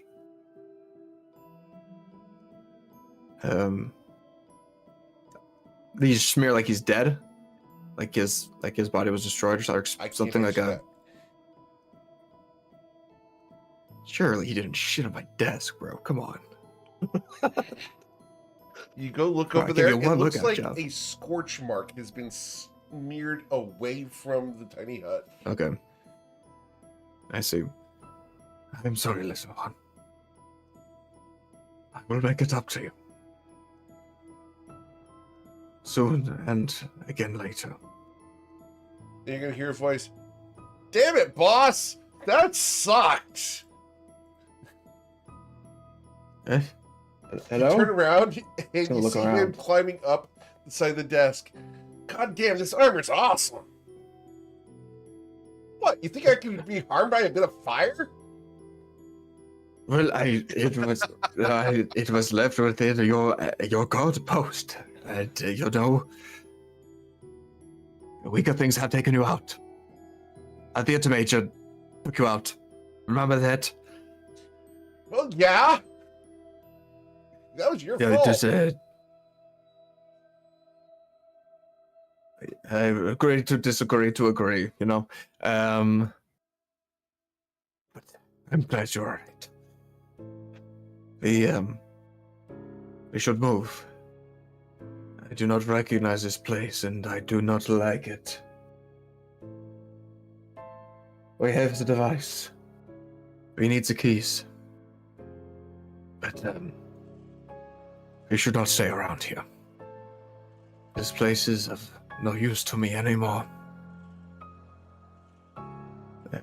And he will start to make his way out. He will drop telekinesis. Okay. And start sneaking back. He's gonna greater invisibility himself and get the hell out of there. All right. So, are you going through the door or through the pass wall? We're gonna go through the pass wall. You're going through the pass wall. Okay. I will tell you that Fritz will tell you that Pass Without a Trace is not available. Yeah. I recognize that. So you would be essentially using your passive insight. If you are caught at this point, you would be caught infiltrating the Grand Library through a broken ward. Yeah. You're welcome to try it. So I can either I can either do greater invisibility or Pass Without a Trace. Pass Without a Trace gives me the better to stealth, but I'm not invisible. Greater invisibility doesn't actually really do anything for my stealth. It doesn't give me advantage. So I guess actually we'll go with Pass Without a Trace. Daves will cast it on himself. So he just has a higher stealth. Okay. Cool. And he will stealth out. Let's get your stealth check. Can you pass? Please. Without being noticed. Please. Okay, 27. You easily pass into the Grand Library without being noticed. Awesome. Okay. What's the worst that could happen? Okay. Well, you know, the worst thing that could happen is I get caught and I get kicked the fuck out, and then I get an audience with a team, and they're like, "Oh, goddamn, this bastard's back." I can't have that out of my hands. I'm far too busy. Cool. So, as you sneak back into the Grand Library with the reformed chronomancy matrix that actually worked this time, you feel how?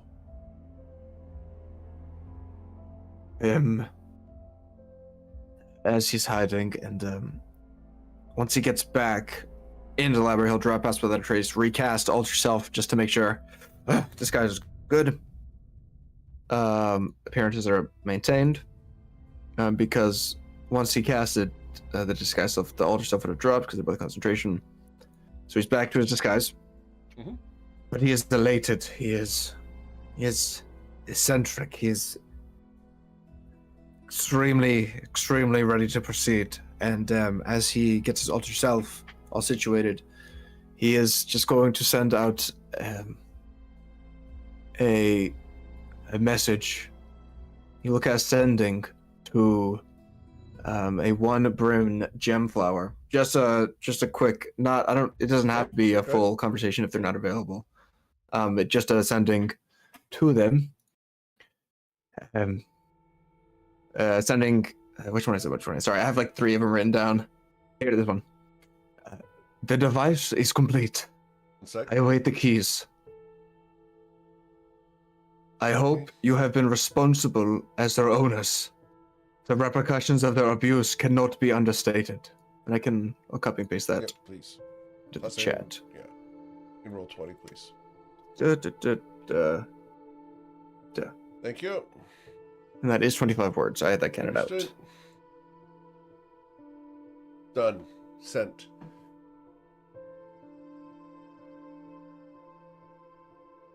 We'll see if they respond.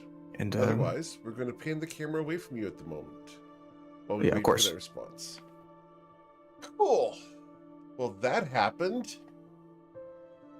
While Tomo, Korg, and Valus are currently having their tea, this has all been happening. Luminostra is doing research here in the Grand Library, trying to look into the flames, right? That's correct, yeah. Generally, you're reading books on grass growing? Is that all you're doing? Correct. Yes, that's all Jim Early's doing is looking. He's playing the decoy of just making them think we're really, really interested in grass. Understood. Can I get a persuasion check or performance? How would you like to swing this distraction? Could Lumi assist on that? Because she's also reading books. Yes. And she's very actually interested on lawns and hexes. So she's like looking at how we can use different types of grass and everything else as magical circles.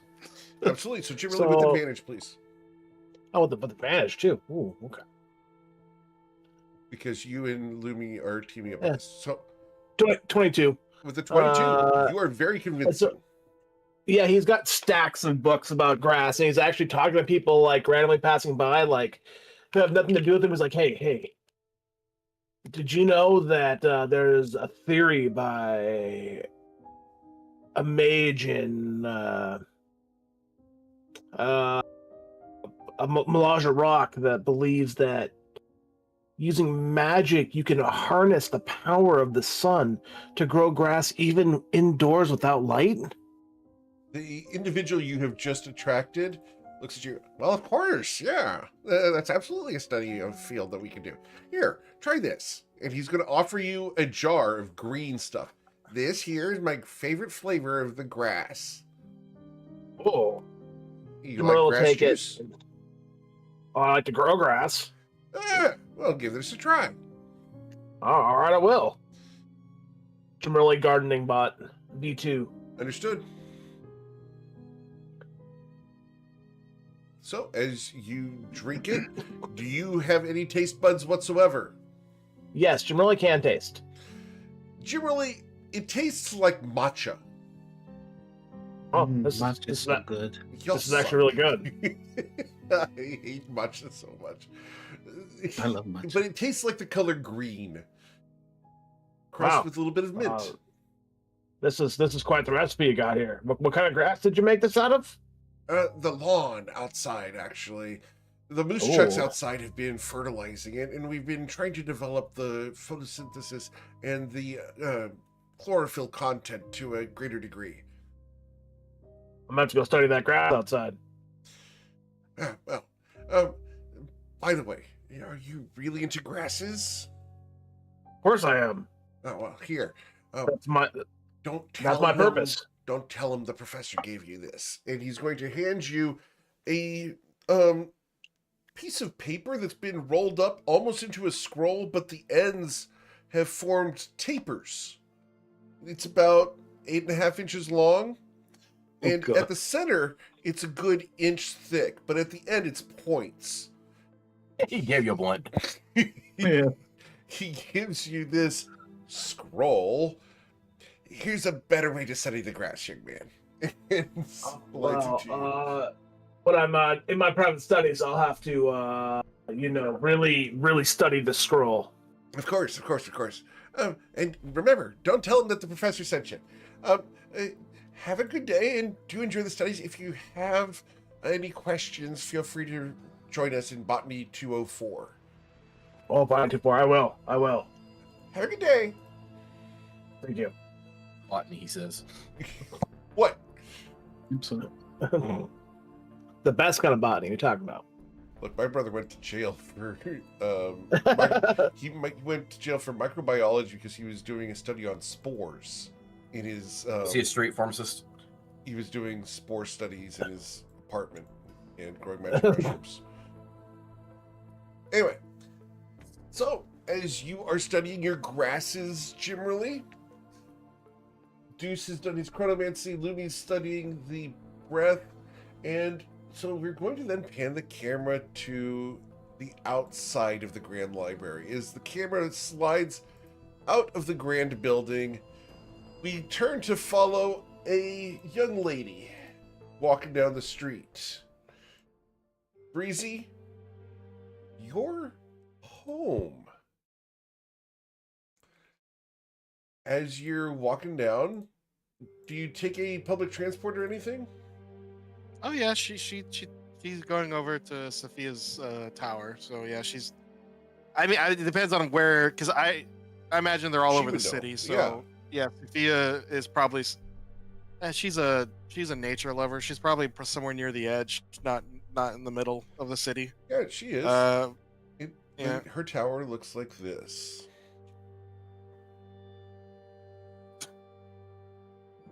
Little on the nose, yes, but at the same time, it does make she's sense. just. Yeah, Breezy's just looking at it. It's just like, we really need to fix. These are Braffage's and Sophia's towers. If they're not really towers, they're more like chodes. Like they're just these little short, stumpy buildings. They really don't have the majesty deserving of the butt team. But You can she's thank the fact that GM Eric is not an amazing artist, and all of the AI filters I apply to my own art suck. Yeah, it's funny. It is funny, but It's just, it kind of looks like a Hobbit home a little bit. a little bit, yeah, that's kind of the intent. Yeah. Yeah, Breezy's gonna walk up and just politely knock on the door. All right. As you knock on the door, a woman comes to the door. She's dressed in a maid's outfit. She gestures to you. Oh, one of Verfage's students. Do come in. Do come in. Oh, thank you. And she's going to escort you in. What was I here to just ask about? It was oh, I gotta scroll past all the memes. You're looking for the specifics. I believe it's the Earthguard spell, right? That's right. It's the Stone's Embrace. Stone's Embrace. There it is, geomantic yes. spell Yeah, that there- binds the island foundation to the ley line grid. Yeah. Okay. There we go. As you come in, Sophia is here and greets you. Rhizanthria Alma here. That's me. It's been a very long time since I even heard you were in town. How are you doing? Oh. Do take a seat. You look Oh. quite dashing. Been out of the world, I see. Well, yeah. I did some research and found out that wizards can become powerful two ways. They can either sit around on their rear ends and study for the whole lives, and then they get really strong when they're old and gray, or they can go out into the world and out into the field and practice magic there and probably die. But the ones that survive, they get stronger. Luckily, I'm in that latter category. The same with me. I trust that you're not here to ask for permission to burn another village of my lovely trees with frost. You don't want to What? freeze or burn them once again, do you? No, of course not. No.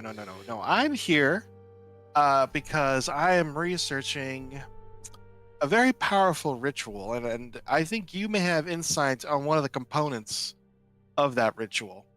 Oh? Yes, I need. I'm looking for a geomantic spell that would let me bind a rock formation to the ley line grid. Interesting. In some texts, it's been called the Stone's Embrace. Why? You know, research. Ooh, what a good word. She looks at you and reaches for a cup of tea. Chrysanthria.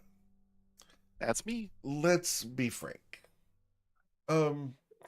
While you are Rafage's favorite student and responsible for a lot of the development that has happened here in Shadow Shaddai, and you are to be thanked for that, of course, it is with great reticence that I would assist you in your research.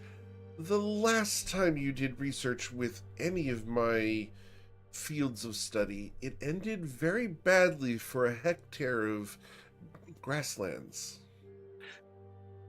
It grew back. After 10 druids worked very hard for 3 months. Yeah, well, you know, it wasn't permanent damage. You know, it came back. Look, you know, it's not my fault. Well, okay, it is my fault, but it's not my fault that I'm, you know, cold inclined. No, it's your choice, not your fault. Well, okay, so I can promise you that. Well, no, I can't make any promises because it's research. I don't know what's going to happen, but perhaps there's something I could do for you. Is there any sort of, I don't know, garden you need pruned? She looks at you, raises an eyebrow. Do you prune gardens now, Chrysanthria? I mean, I grew about check before she responds. Oh, Yeah, but to be fair as well, Breezy would have heard that Jim Rowley had said in the telepathic link at one point, I'm Lawnmower Bot, or I'm Jim Rowley 2.0 Lawnmower Bot. Yep. insight. Oh wow, I actually rolled kind of decent. Breezy's just gonna be like, look, I grew out. You've heard the terminology pruning gardens when Nero was around in regards Yeah, to the House of Flowers. She's not gonna put that together. She thinks Okay. she's still half convinced the House of Flowers is made up. It's like a bunch of nerds pretending to be the Illuminati, like a bunch of like old people, like like Masons who don't. People say they control the world, but they don't actually do like that kind of stuff. Disclaimer: we have nothing against the Illuminati. Please continue. We're just playing a game. So she's going to be like, look, I grew up in the country, okay? Like I know how to take care of a garden. Roll persuasion. So and you're all flowery or whatever. Didn't you grow up in Mabarid? Yeah. The frozen. It's not frozen all the time. You know, we do have spring and summer. It's quite nice actually. The muddy season, it's not, yes. Yeah, it's it's out of character. It's Canada isn't always frozen over. It's in the spring and summer. Yes. In the spring and summer, it's green. Like there's stuff there. Can I get your persuasion check, Breezy? Look, I'm just stereotyping. You're I know you're into your environmentalist stuff. It could be anything. It can be, I don't know, do you need rats cleared from a basement or something? Or I don't know. You are quite convincing. I know. I am the cutest mage in Toivoa after all. So what exactly are you researching? I do have the spell that I could give you a scroll of. And I know you study very well and only need to see the scroll once. She knows. Your reputation, as established by the player, Breezy's reputation is big. In this city. Yeah, the only thing bigger than Breezy's reputation in this city is her own ego. Look, okay, it's not ego, it's just confidence. Sure. So she's just, well, okay, well, I'm researching Sky Islands, Interesting. historical research, and I'm looking into the ways they may have worked. And I think that they may have used ley lines to generate the power necessary to stay in the sky constantly. So, following through on that idea, I was thinking maybe some sort of binding spell to keep the ley lines locked into the island while they float and move around might be the way it worked. So, I need that kind of ritual in order to just test my ideas. She smiles at you. Well, I have some good news for you, Xanthria. You remember that research paper that was misrepresented that you put out years and years ago? Yes. The one that Lord Rafage took credit for? Well, it wasn't a year. It was, I guess, well, it has been over a year, I guess. Wow, time sure flies, huh? Well, not as well as other things. And she's going to gesture to one of the decorative rocks on the ground. It begins to float in midair. Oh.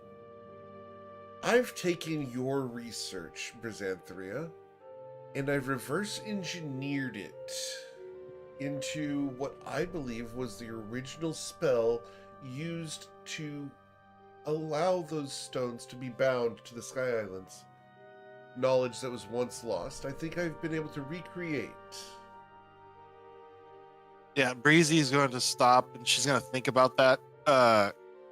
Because her research was about how magic flows through material objects. So, I mean, it does make sense that someone could use that as a base for their own, jumping off point. Okay, well, I mean, you shouldn't say you stole it. You didn't steal it. You just used something that was published and, I worked off that. I didn't steal.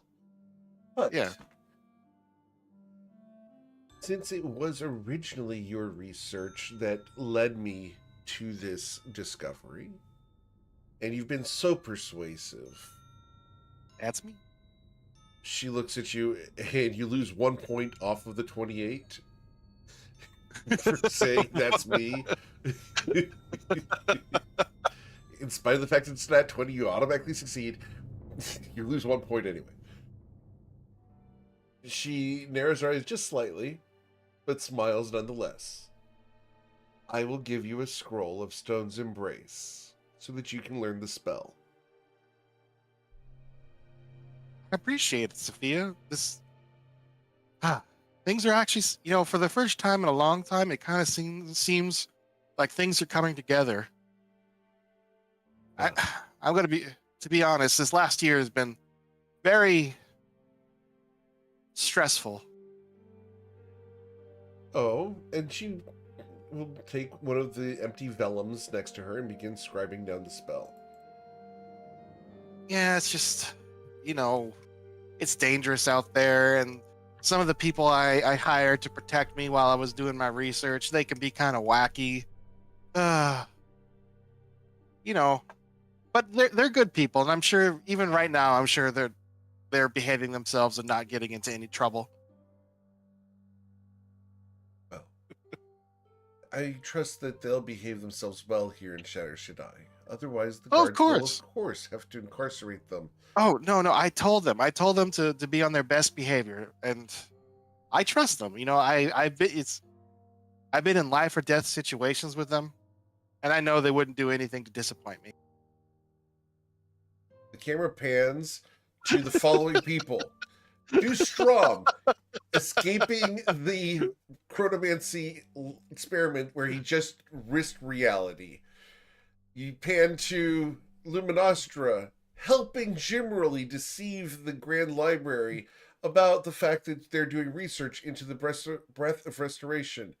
You look at Jimmerly holding a 8.5-inch doobie, considering the study of grass. he's a brass book in one hand and the doobie in the other, and he's just like he's looking back and forth between them, going and making like the expressions on his face, which are limited. You can tell it's like, aha, oh, so he has ideas. Yep. You will also find a law book about the consumption of certain grasses, and you'll find that this is legal here. Oh yeah, so is sued. Yes, sued is legal here. Yep. The camera then pans to Tomo sitting at a table with a crystalline entity discussing how to tap into the magic powers with a goblin and a bear. Is the goblin still interested in what's going on there, or did he fall asleep? He probably fell asleep knowing him. Understood. Cool. Maybe his hair's kind of phasing back and forth between gray and black. Understood. Cool. So, as the camera slides back into the room here, she's going to say, I will finish this scroll. It will take me another day and a half to finish, but you will have this scroll. Simply come back and I will give it to you. All right. Well, I appreciate it, Miss Elazar. You have done a lot to ease my worries, and like I said, I owe you a favor. If you ever need anything, let me know. She smiles at you. I'll hold you to that, Brizanthria. And Breezy will give her, we'll finish her tea and then give her a polite bow worthy of, someone who is a member of the team, and then I guess she'll be seen out. Very well. As you head out, the camera follows you. The door closes behind you. Breezy, you did that by yourself. You didn't need their help. I don't know why everyone thinks she's an irresponsible lunatic. Because she is. Wow. Yeah. Look, you catch more flies with honey than vinegar. It's just She definitely did not get herself arrested in an orc count. I'm just saying. Not at all. So, Breezy, where are we going? What are we doing? You know what? She actually did that faster than she thought she would. So she's probably gonna go shopping. Just walk around town, people watch, maybe buy some food because she's almost out. Cool. All right. Any of the colored suit that you want to buy is going to cost you 200 gold here in Shadow Shaddai, except for the Black Star, which you cannot find. Which is, it's ultra rare. Right. But you can go ahead and go to the bazaar to go shopping. Yeah, Sheila. Ooh, yeah, look at that. How many? That's a lot of oranges. She gets distracted by oranges. Understood. Where did they get all these oranges? That does jive. Did the oranges, was there a ship that came in? There would have been ships that came in. These yeah. Imperial Isles, and they're Tangelos. For those who know how much better Tangelo is over in orange, these are much better. Right. So it's 200. She'll buy 2 of each, I guess. Okay. Of each kind of suit, and that's there's 4 or 5. I'll look it up later. It's a lot. 200 each. Yep, 200 each for everything other than the Black Star. Yeah, Black Star. Yep. Yeah. Okay. But yeah, then she'll head up to the library. That's 1, 2, 3, 4. I got 1, 2, 3, 4. There's 7, so 1,400 gold. There's 7. 2, so 2,800 gold. One for every meta magic type. Blue, is there brown, that many meta magic types? It's blue, brown, green, pink, purple, red, and yellow. Goodness. There's black as well, if you can find it. Yeah, well, I already said you can't find that one. Outrageous. I don't need. Yeah, never mind. No. What is this town? What is supposed to be the center? Yeah, what is this? The center of magic of Voltoivoa? It doesn't have black suit. Outrageous. It's so popular that they can't keep. I'm sure there is an abundance in the High Peaks. We've got a better contact at the High Peak Archives. Jim Rowley never said anything about any of that. He has a contact to get some at High Peak. For the record, that the High is, Peak Archives win Mage Ball somehow. Just saying. It's just like with different strains. It's like the High Peaks is the best Northern Star strain that you can get for the Black Suit. And yes, the subtitle shows Tomo actually behaving himself.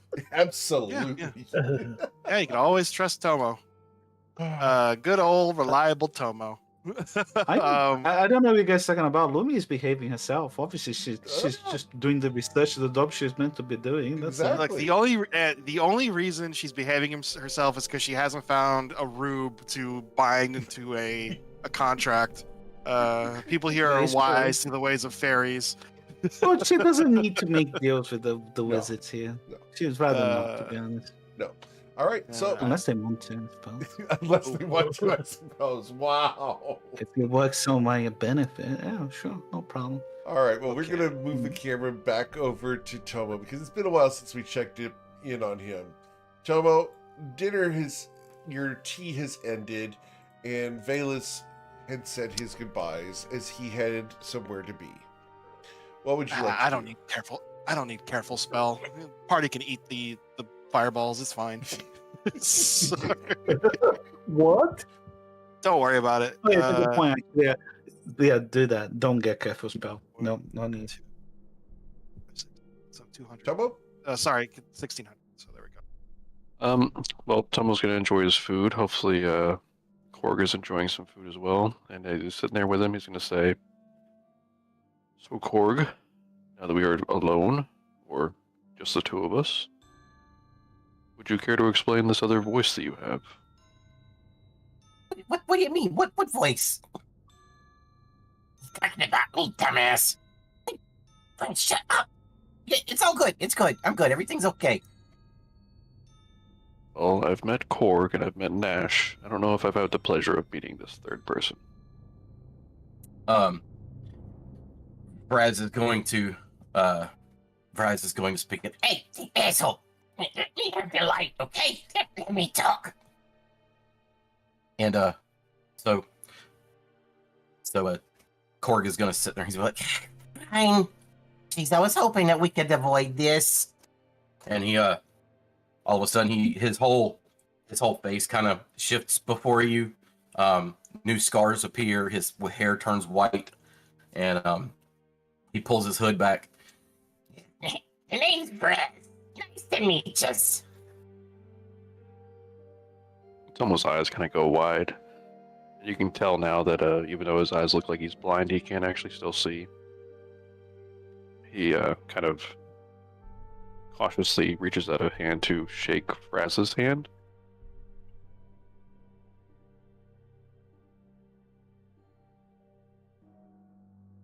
It's a pleasure to meet you, Fraz. So you heard some of that, eh? Sorry, what was that? I said you heard some of that, eh? Yes. Do the two of you occupy the same body?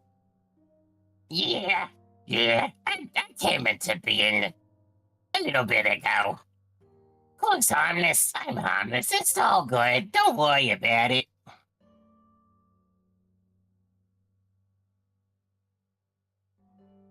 Well, I'm about to introduce you to our adventuring party, so you better be speaking the truth that you're harmless, or you'll have me to speak to. Corn's better at talking to people. Not me. I'm not good at it. I like staying in the shadows, staying behind. I don't like being seen.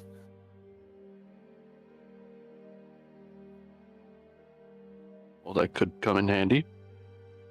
We recently lost a companion, so we're looking to fill a spot with another adventurer. Oh no, what happened? He had other commitments. Yeah. And all of a sudden, Braz shifts back into Korg, and his hair goes black again. The scars fade. All right, you've had enough time there, Brad. You said to yourself, you want to stay in the dark, so stay in the dark.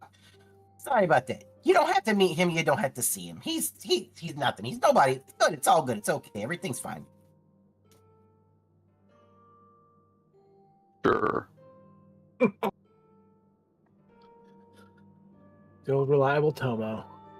Oh, where's this party that you say you've got? We'd love to meet some new people. Well, if you're finished eating, follow me. Yeah, great. I don't think I was eating at all. I think I actually kind of fell asleep there, but whatever. And Tomo will get up from his chair and start making his way back to where we're staying. Very well. Cool. As you get up from your chair and head back out into the city, you guys can head on out. You guys had your tea. Are you going back to the Eben Pearl Hotel, or did you want to go somewhere else, Tomo?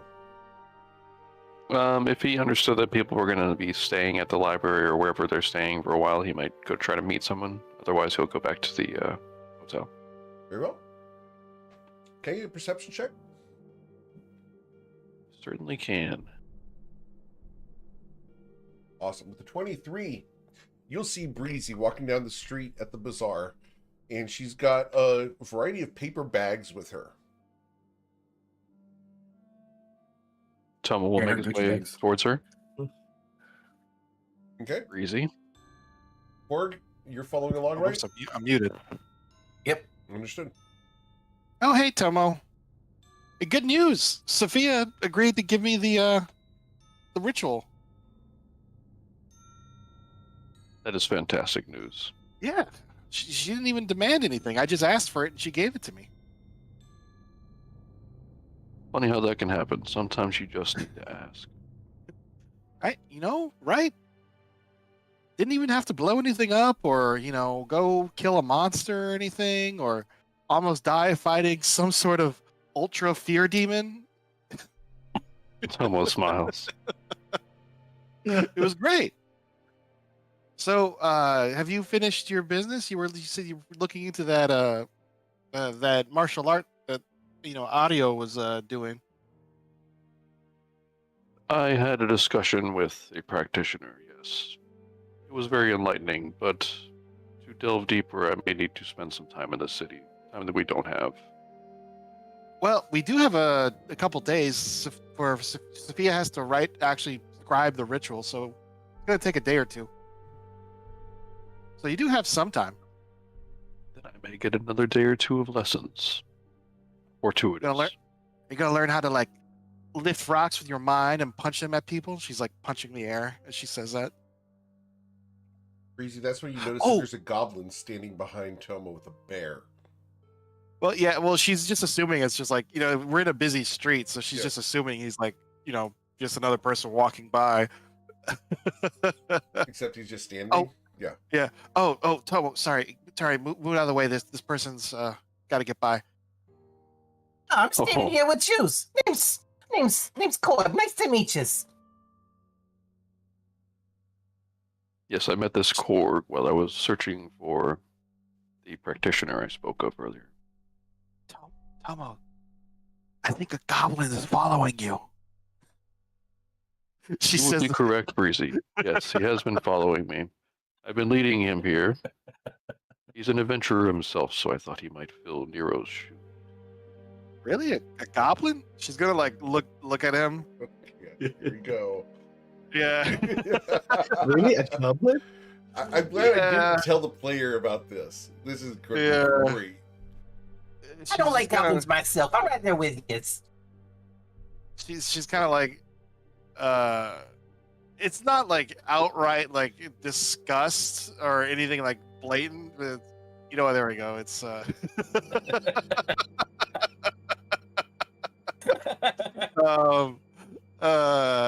but Nice, she's just- Breezy.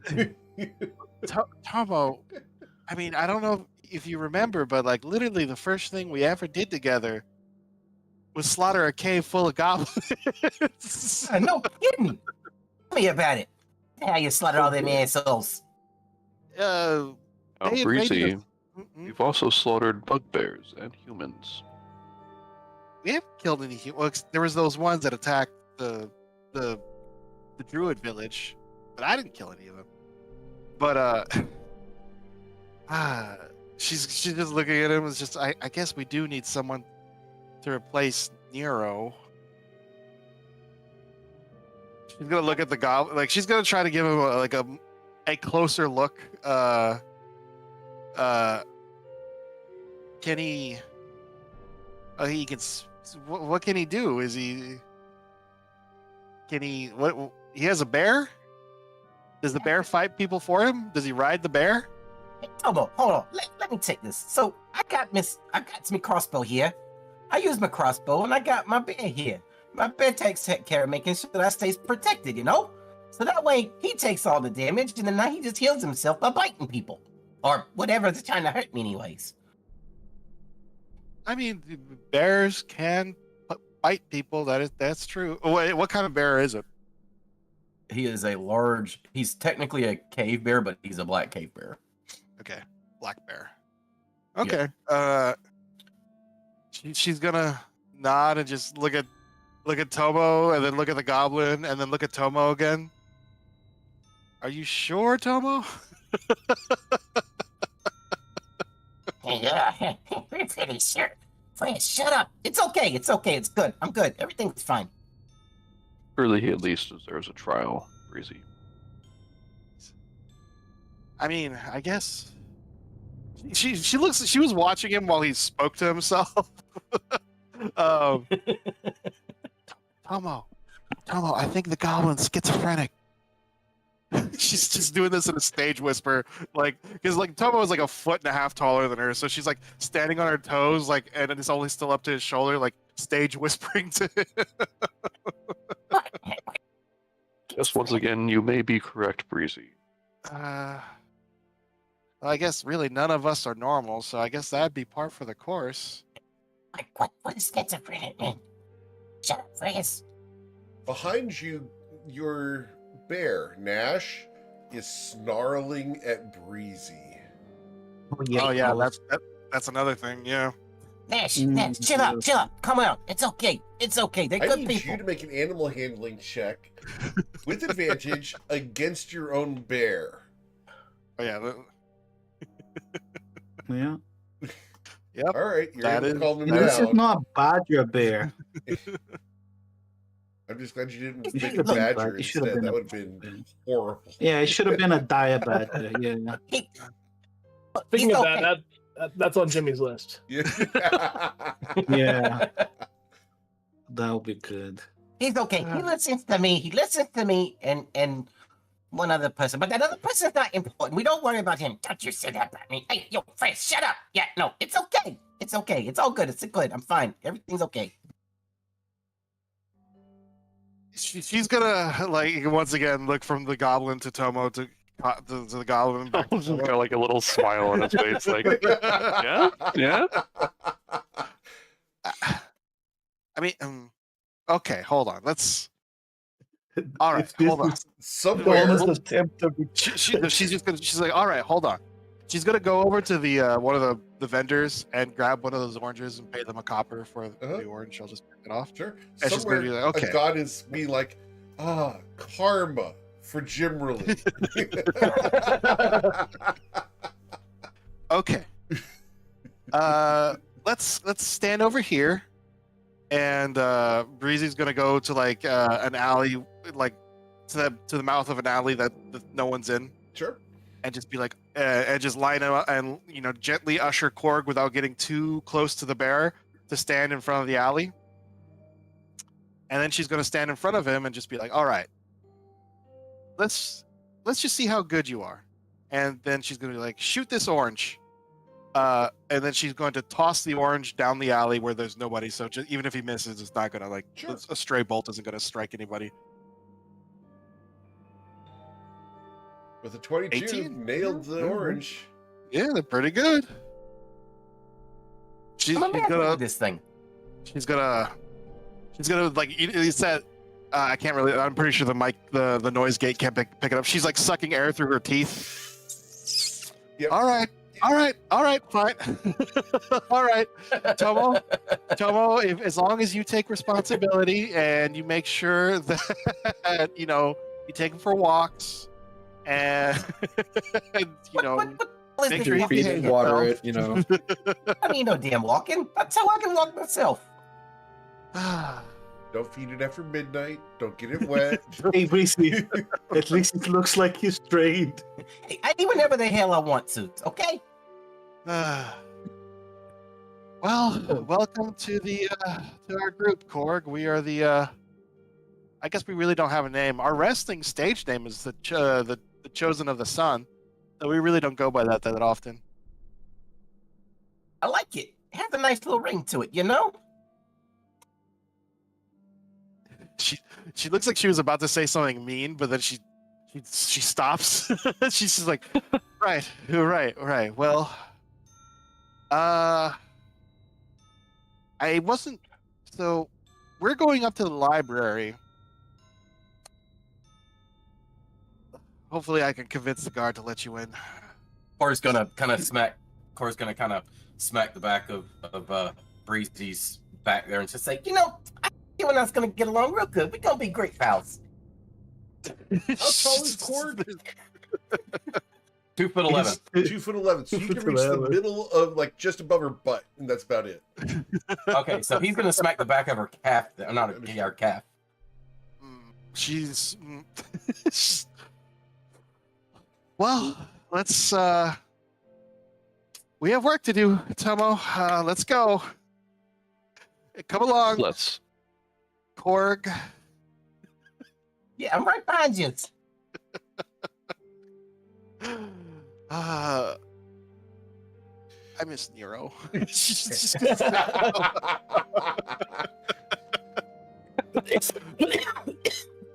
guess it's kind of like a Mordrax if you think about it. But yeah, that's she's just gonna go up to the library with Tomo and Korg. Cool. As you head up to the library with Tomo and Korg, what a statement! And don't forget Nash. Yep, that's the time that they would be coming out of the library. Deuce, Lumi, is there anything else you want to do in the library? No. Jimmy has the joint, like he has it attached to the side of his head where his ear would be. Understood. Jimmy doesn't really have ears. Right. He needs a little magic to stick it there, you know. Sure. And let's just stick it there. He doesn't really have that, so he has, you know, he didn't really put oil on it. So he just, like, you know, he's a nice application of mage hand to kind of hold it there, you know. I don't think I have that. Never mind. Maybe he sees a little piece of tape. I don't know. It's on the side of his head. Yep, that's fine. He'll walk up and see them like, huh? Tomo, did you have a kid or something while we were gone? What are you calling kid? I ain't no damn kid. Tomo, did you have a kid while I was gone? No, this is Korg. Korg, this is Jim Rowley. Nice to meet you, Jim Rowley. Jim Rowley is a 6'6", about 4 foot wide Warforged. So he's basically just nothing but steel and kind of burnished gold, wearing what appears to be kind of like the armor itself is kind of painted to look more like he's wearing a tuxedo or a suit. And he has kind of a loose hanging black tie around his neck. He's oddly enough carrying a hammer that looks like Breezy's face is the head of the hammer. Are you sure you want to? I really like the Hellflame hammer, Jimmy. Are you sure you don't want to use that one? That was a really cool hammer. But you mean which hammer? The Hellflame hammer. The one that I send people to hell with, or the flame? Or the Tomb Tapper hammer, or the. Well, I forgot, how many fucking hammers do you have? That's like 5. Yeah, I know. They're all around his waist. Yeah, he also has several giant hammers just kind of hanging from his belt. Are you sure you don't want to use one of the other ones? You want to use that one? Right now, yes. Is there anything I could do to convince you otherwise? No. No, there's not. What the hell are they talking about over there? No. Oh, shut up. Oh, right. What?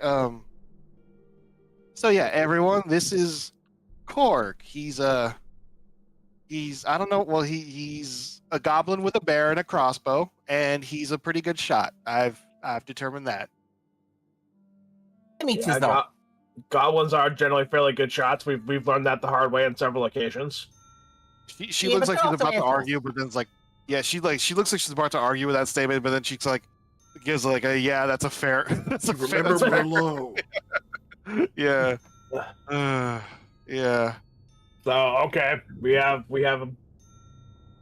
a goblin and a bear. Well, why do we have a goblin and a bear? Court Well, just kind of that's a points over at Tomo.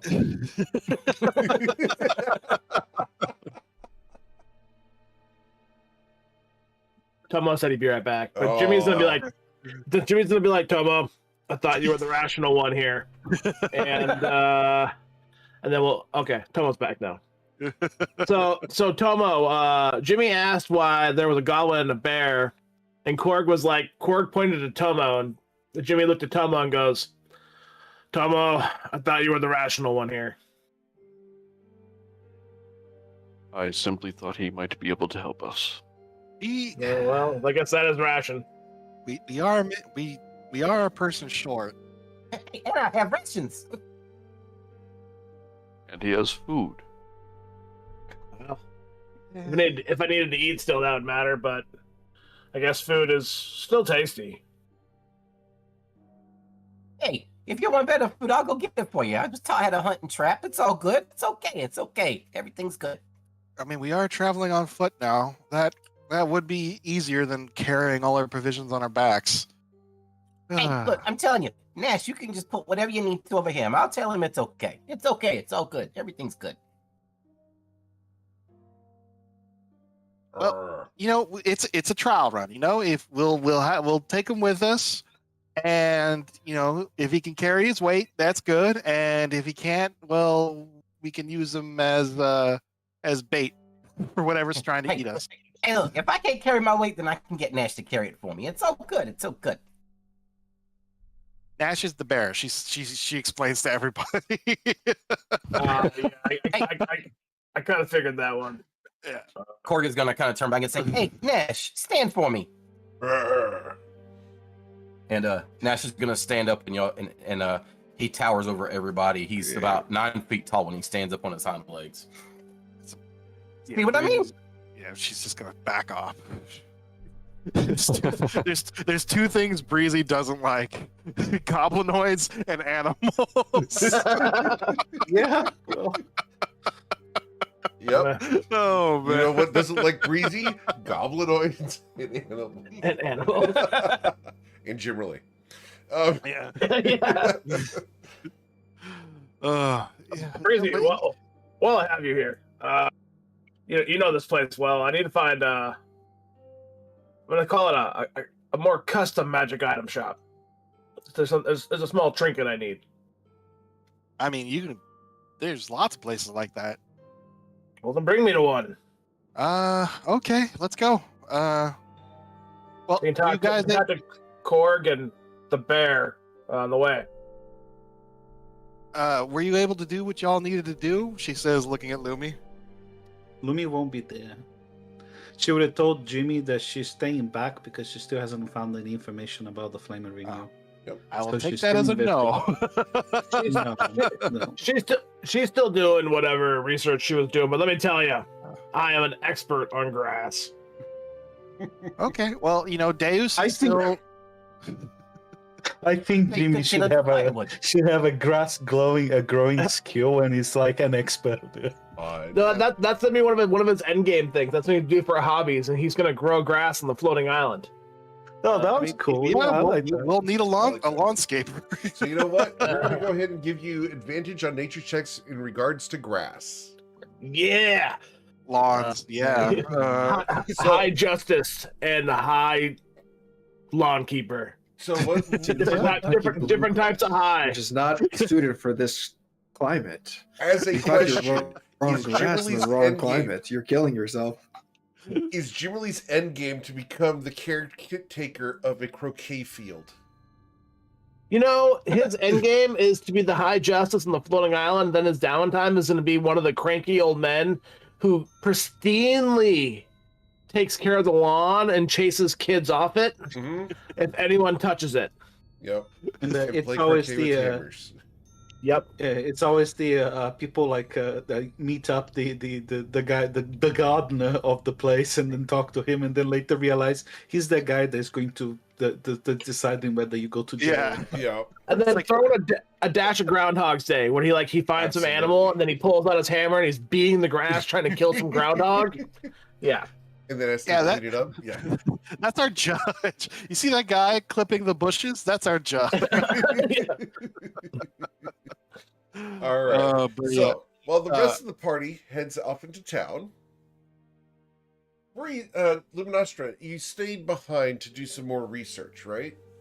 Yeah, for sure.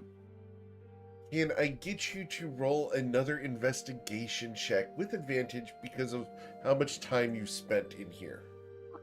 Yeah, this will be for the flame renewal. Yes. I hope I roll well. Otherwise, Me too. you're just gonna. Yeah. Yeah, there you go. Not 20. Awesome. Cool. Bam. Then I will send you a document because it's far too big to put into Roll20. Yeah, that's fine. Here you go. Can you send me as a no as an RTF? Yes, I will send you a docx. Yeah. Oh no, don't do that either. Just send me a PDF. I will create a PDF of it for a moment. 1 second. Thank you. I just don't have. All good. We Yeah. will take care of this. Not a problem. And That was fortuitous. And once she finally finds this and she reads the information, she will start making notes of it. She's got a bunch of paper herself, and she probably would have spent some money on the library. I'm assume that obviously the books and everything else cannot be taken out, but people can make copies.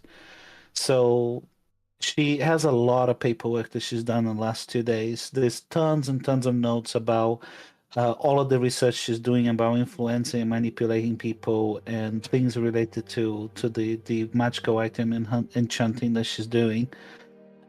She made a lot of notes about those things, and she's also made a lot of notes about loans and hexes and other things to do with grass. Yeah, so she will make notes about this specific document as well, and she will just stay back. She's good. How long until does this library closes at all? no, they don't close. So she will stay way into beyond midnight here, working. Okay. And she'll probably go out at some point, or if there's some food or a cafe in the library, she would eat. There'd be a small there food and- court. Yeah. She'll probably go and speak to whoever is there. It's like, especially done the late night shift, whoever's doing research. If there's anybody that she can speak to, she'll have no problem talking to anyone. But it's mostly because it's it's just a long time. She's just gonna stay into very, very late. Sure. Late at night, there would be. Who would be the person there late at night?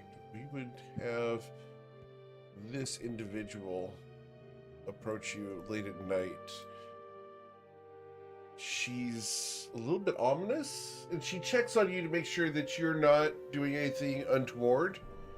She does come at you with the sword drawn, but not malevolent. She's Where is essentially this a patrol. happening? Oh, past midnight, like 1 a.m. Okay, but in what, like she maybe it's one of the times she's walking over the hall to going to the restrooms, basically, or Yeah. something like that. Says, sorry, good evening.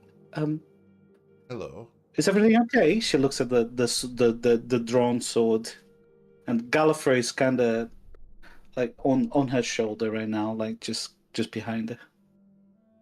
Hello. It's very late. Do you have It your is? library card? And she kind of pats it, and she goes, yeah, and then she kind of pulls it out of one of the folds of her robes, and she shows her the library card. She This looks one? at it carefully. Oh. A guest of Lord Rafage. My mistake. Yes. No, Is- you were doing your job. Is there anything that I can help you with, madam? What manner of help are you able to provide? guidance towards specific topics of study, or, in general, assistance throughout the library. She stops for a little bit. I'm looking for magical item creation tomes, specifically masks. Would you know anything like that about that? She looks at you, and I need a persuasion check? Yeah, sure, of course. Persuasion. Not bad. 18. Yeah. She looks at you. The item creation books, the conjurations, and enchanting books are in the far west wing. I can guide you there if you'd Oh. like. She kind of looks like I pass the thing. Are those books that I left at the table going to be all right if I leave them there? They would be put away after It's just 2 the books. hours. The constructs do it automatically. Oh, well, hopefully it won't take that long. Yeah, please, if you could. Of course. This way. Yeah, she'll follow her. All right. By the way, I'm Lumi, and you are? Silva, nice to make your acquaintance. Well, it's a pleasure to meet you too, Silva. And so you work here in the library then? I'm one of the professors here, yes. Oh, really? Interesting. May I inquire of what? I teach sword skills, the martial arts of wielding blades with magic. Are you familiar with sword dancing? I have heard of it, yes. I believe I may have watched. And then sees Lumi like remembering something from her time in the Astral Sea, where she saw two Githyankis similarly doing a sword dancing a show in one of the places that she visited. I believe I have. I've seen something similar. Which specific what do you call sect or style do you teach? I personally remember teach them the art talking of about- blade singing and conjuration. Interesting. That's really good. Can I get an Arcana check from you, Luminostra? Oh, absolutely. Yeah, you can. With an 18, her sword is a packed weapon. She's a warlock blade singer. She, having noticed that, she doesn't say anything necessarily. And do you have many students? I assume there will be quite a few in a city this large. Several. My last lecture consisted of 140. Oh my. It's a very popular class, I take. Yes, You must be a very the guard cadre here is very specific, and it's a requirement. very good. How far are we from the place? Lumi's a little bit honestly worried about another warlock. Right? She has no idea you're a warlock. There's no way she could possibly tell that. But The only reason you can tell is because she's got her sword out. no, sorry, you break up a little bit. I Yeah, don't know if it was only major me. lag from you. Oh, what happened? Let's fix it. Yeah. One sec. Let me. I have internet troubles, Eric, I Wow. think. Yeah, I am a robot. I'm checking the Discord server here. Beep boop. Yeah, warlock, blade singer is a good combination. Kill all Especially humans. hex blade singer. I'm sorry, but I didn't realize it would be this much of a problem with all. Let's try this. All right, did that fix it? You seem okay, yeah. Yeah, everyone sounds fine now. Cool. Everyone was breaking up. Yeah. Was I, everybody breaking up? I did Okay, a server yeah. override for the Discord. We're good. yeah, that makes sense. All right. It's usually set to automatic and it usually works great, but sometimes we have to override. Anyway. Yeah. So you were asking about her being a warlock, or what did you ask? I'm No, sorry, I didn't Marco. ask. No, I was just like, Lumi was just wondering how far she is from Oh. the West Wing and where they're going. It's going to take us about another minute or two. It's just down the way. Okay. So, Lumi's kind of looking at her. Is there any symbols in heraldry on her clothes or things that she's carrying? yeah, she is a adjunct professor underneath Sophia, the nature Batim. She's okay, fair enough. wearing green. She's very obviously part of that school of thought. Hmm. But she's also very militaristic. She does have a emblem, the two clasps here at her cloak, here Yep. and here. These are symbols of the High House of Shatter Shaddai, of Emperor Lagos, that show that she's an official person and quite good as a teacher of the guards. That makes sense. So yeah, Lumi will she will kind of do small talk with her. She does she get any sense of obviously this woman's doing her job, but does she get any sense of her? Well, I don't think she would. Yeah, she just asks her what sort of thing the what she kind of goes a little bit more kind of asks a personal question, not trying to be too intrusive, but she goes, what sort of thing that you do outside class then, when you're not working here or teaching classes? I see you're a member of, is it? And she kind of Sophia's. Are you in the? I don't remember the name of it. She's trying to think you and recognize the kind of members giving of the team. You've studied well. They don't recognize you, but in spite of the fact you're associated with Rafaj, who I know better than to ask too many questions of. Oh, there's not much about me. Yeah, I am obviously not from Shadow She pauses for a Shaddai. second, stops walking, and turns Yeah. to you, serious as the grave. Remember, there is always more to who we are than we let out. Never sell yourself short. When you sell yourself short, you betray yourself. So Lumi, she kind of a little bit initially surprised at this. She stops and she faces her, and once she says this, she let her like a little bit of like a smile, kind of like a small smile on her face, and her shoulders just kind of she relaxes. Until this point, she was a little bit tense. And she relaxes in front of her and she'll like, well, thank you, that's very nice. I'll try not to. I just, well, you know how it is. I understand Sometimes how students can be. And she starts walking again. Yeah, and she follows her. I'm not usually in the library this late, but one of my students needed a little bit of discipline. And it sometimes takes overtime. I understand. I hope it wasn't too bad or anything. Are they okay? They have learned their lesson. That's all we can hope for. Korg has been granted inspiration. Oh, very good. Hey, appreciate you. Right. Here we are.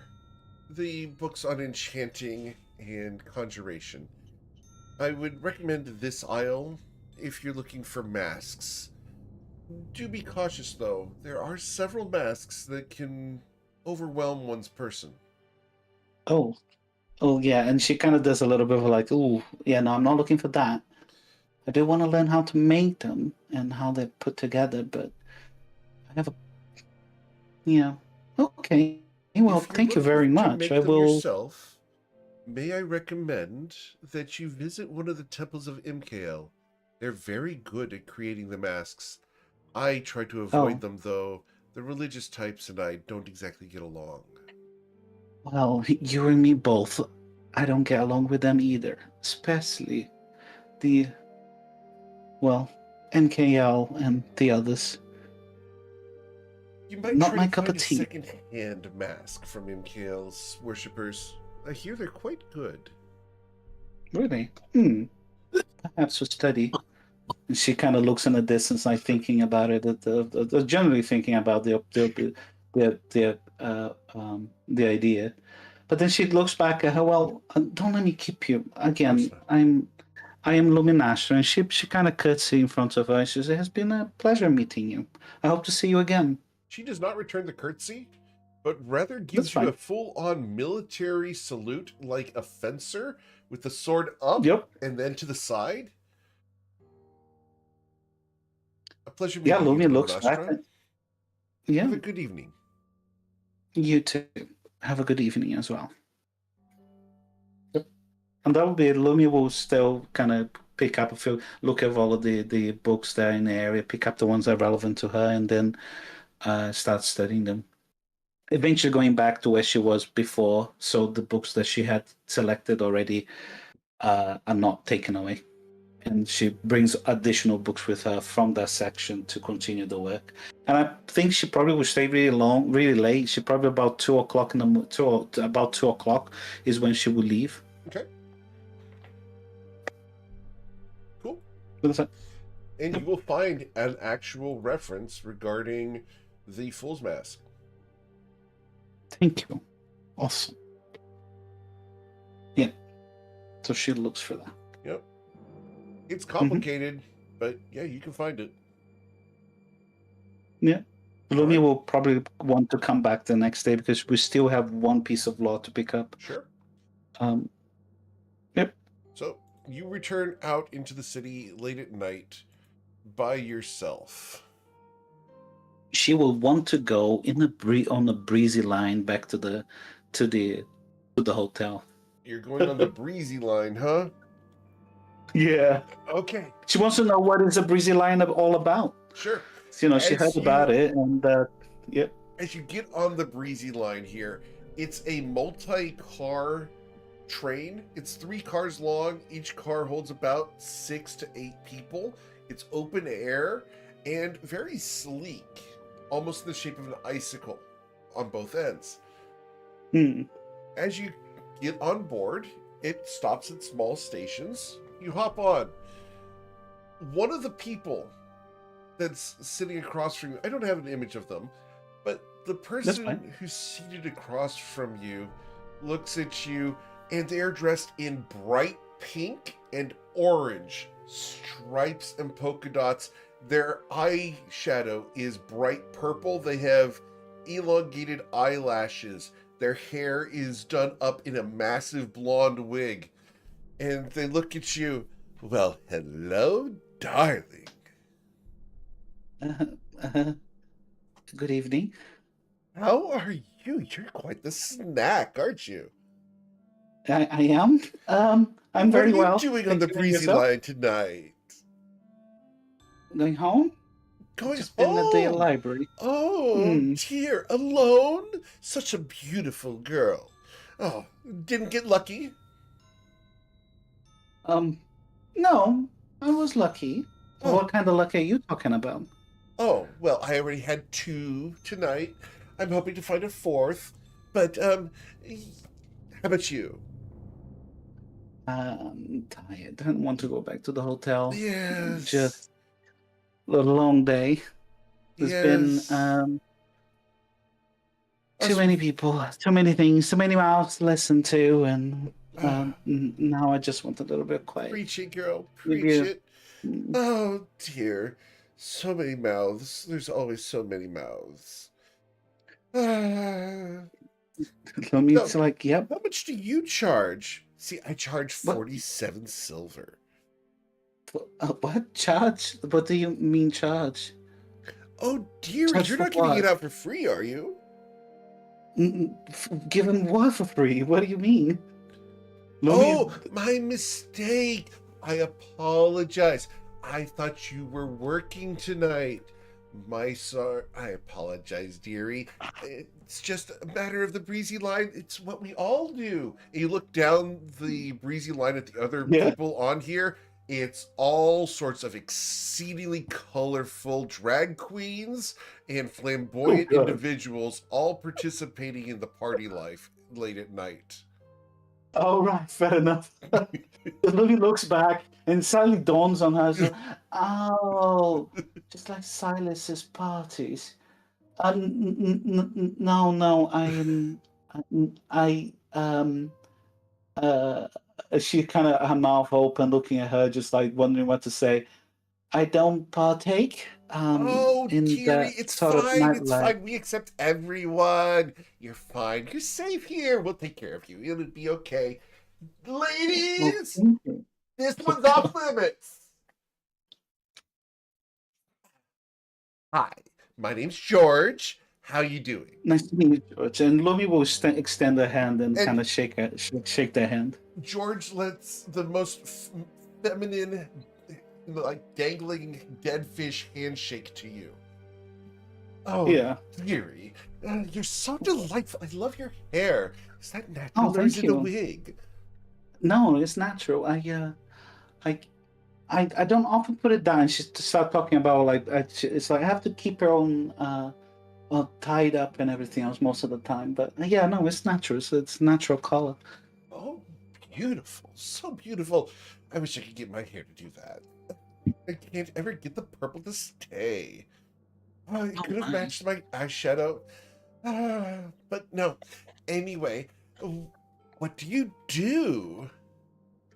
She talks. I'm a researcher at the moment, so I've been spending a lot of time at the Grand Library. I'm doing research for. Oh, thank you. A lot of things related to grass at the moment, and other things. Well, there are a lot of books about that in the library. Surprisingly enough, she looks like to herself a little bit confused. There's a lot of books about grass. I don't know why, but apparently it is a subject that my benefactor is interested in. If you're ever I think interested in they more are. grass, I know a girl. She's Really? really exciting. She might be a little bit too exotic for you, so you may want to hold off. Oh. You understand?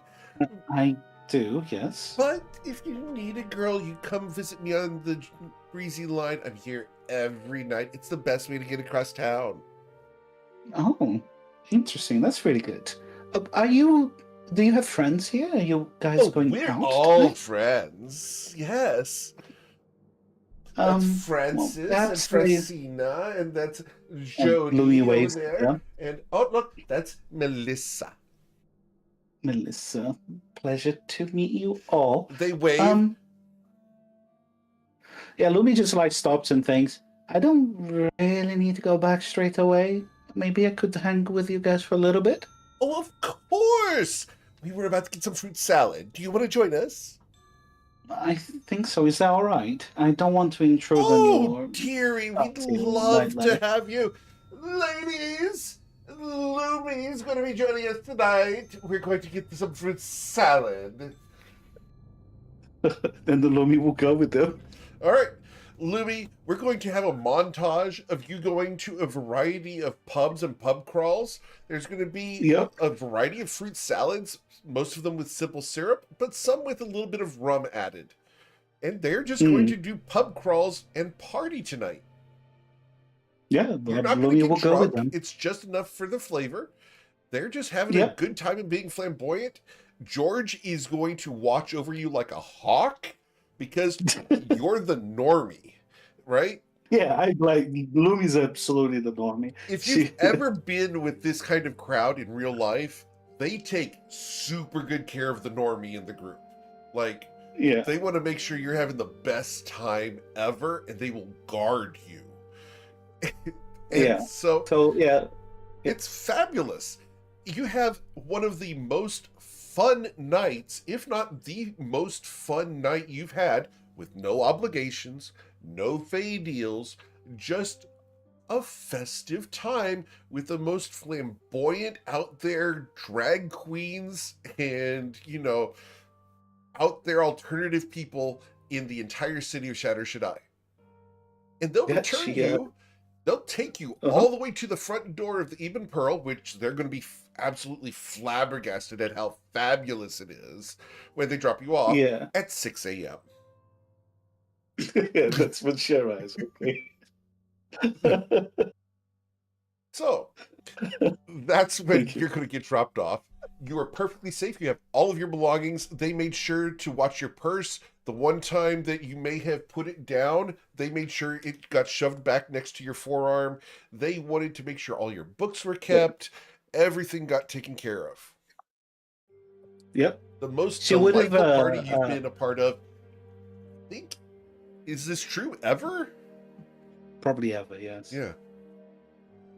Ever, yeah. So- Okay, well, Boomy arrives at the place at 6 o'clock in the morning. Yeah. You are going to be tired, obviously, Oh, yeah, absolutely, yeah. but it was a good time. You could take a long rest Mhm. now if you wanted to. Yeah, she would. She would go back to the room, and I suppose you can go back to the others at what they want to do before the night goes off, and then we can Sure. go to the Yeah, morning. Jimmy wanted to go to a magic shop, Right. And Yeah. I think, and we might get Korg something too. So we'll If- head back in time. I want a slightly custom magic item, Eric. Sure, we can do that. What are we looking Yeah, at? I'm looking for a ring that has 1 charge that regenerates daily of Find Familiar. Ooh, okay. That would be a thing That's that you easy can to do. find here. Can I get a investigation check to find the right magic shop for it? Yeah. Yeah. All I'm looking for here is to make a badger to bother Breezy. Understood. Breezy, he was asking Breezy to guide him, and Yeah. Breezy probably knows a place like that. The Yeah, best so with part advantage, this sure. is that Breezy, I'll roll Breezy's that, sure. assisting him on her own downfall. Yeah. Hold on. All right. We got 12 with advantage here. Cool. Now, Jimmy's like, what about this shop? That shop? No. That shop? now for my information, is this going to be a combat familiar or is this simply a No, flavor no. familiar? Just flavor. 100%. Flavor It will familiar, never you be can used get in if- combat. If it's a flavor familiar, you can find these for about 100 gold. That's perfectly fine. I'll pay 100 gold for it. Okay. Yeah, no, it's literally just going to be a randomly show up to bother Breezy. That's perfectly fine. I'm absolutely fine with that. 100 gold to get a, Yep. frankly, a pocket pet. Yes, it's like a Tamagotchi. Yes. No, that's Uh, over there being followed by Korg. I'm not labeling my character sheet as Tamagotchi, Breezy, bothering Badger. All right. All So right. Jimmy buys the ring and he looks. I'm just putting it on like my custom things, Sure, like that's on the fine. bottom of my notes. I'll make it. And he looks at Breezy. He puts the ring on and he goes, "Badger, Badger, Badger," and then a badger that looks just like the one at the bottom of High Peak Archives pop up. Yep. But except for this one is like clean and almost like a Gucci version. Because remember, this is a mage town, and they're going to have those, decorative dogs and decorative pets. This is a decorative badger that comes in a ring. Yep. Paris Hilton would be proud of you right now, Jim Riley. Breezy. What do I name him? You can name him whatever you like. It's a spirit. You can call it whatever you want. All right, little buddy. I'm gonna name you Triple B. In this case, I don't think this is a spirit. I think you're literally conjuring woodland creature as opposed to someone familiar. This is legitimately a badger, but just a small one. It's Keep that thing away from me. I think we're going to do it that way. Are you cool with that, Jim? Oh yeah. Okay. So Jimmy's gonna pick up the badger and put it on his shoulder. He's like, "All right, Triple B, I've got some game plans for you here. We're gonna have to go figure this out." So what happens when he walks by Breezy with Every this time. real animal on his shoulder? Is it It's just fangs and teeth and trying to crawl off of him to get at you. That's a good boy. Who's my good boy? Like, no matter Yeah. if it's good boy or bad boy or horrible, whatever the mood, sleepy, it's always a snarling Chihuahua energy badger. In real life, I have been chased by a badger at middle of the night in the middle of a field going back home from work. Oh, Those things sound horrible. I've seen them, and no, I avoid those things like the plague. Those things are horrible. They're very dangerous. But anyway, go on. Yeah. All right.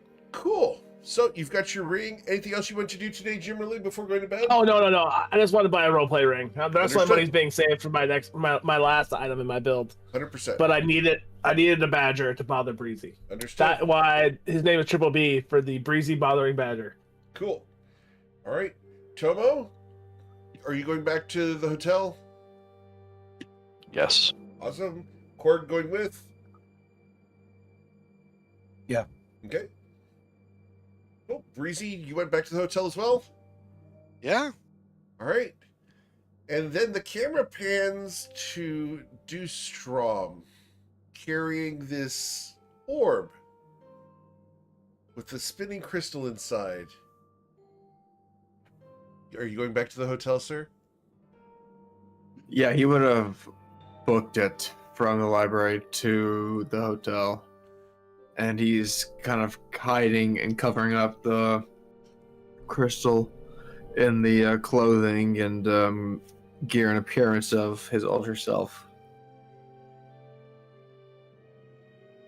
Okay, cool. Well, you will make it back after having at least temporarily stabilized this timeline. As you guys arrive back at the Even Pearl, you're able to go back into the suite.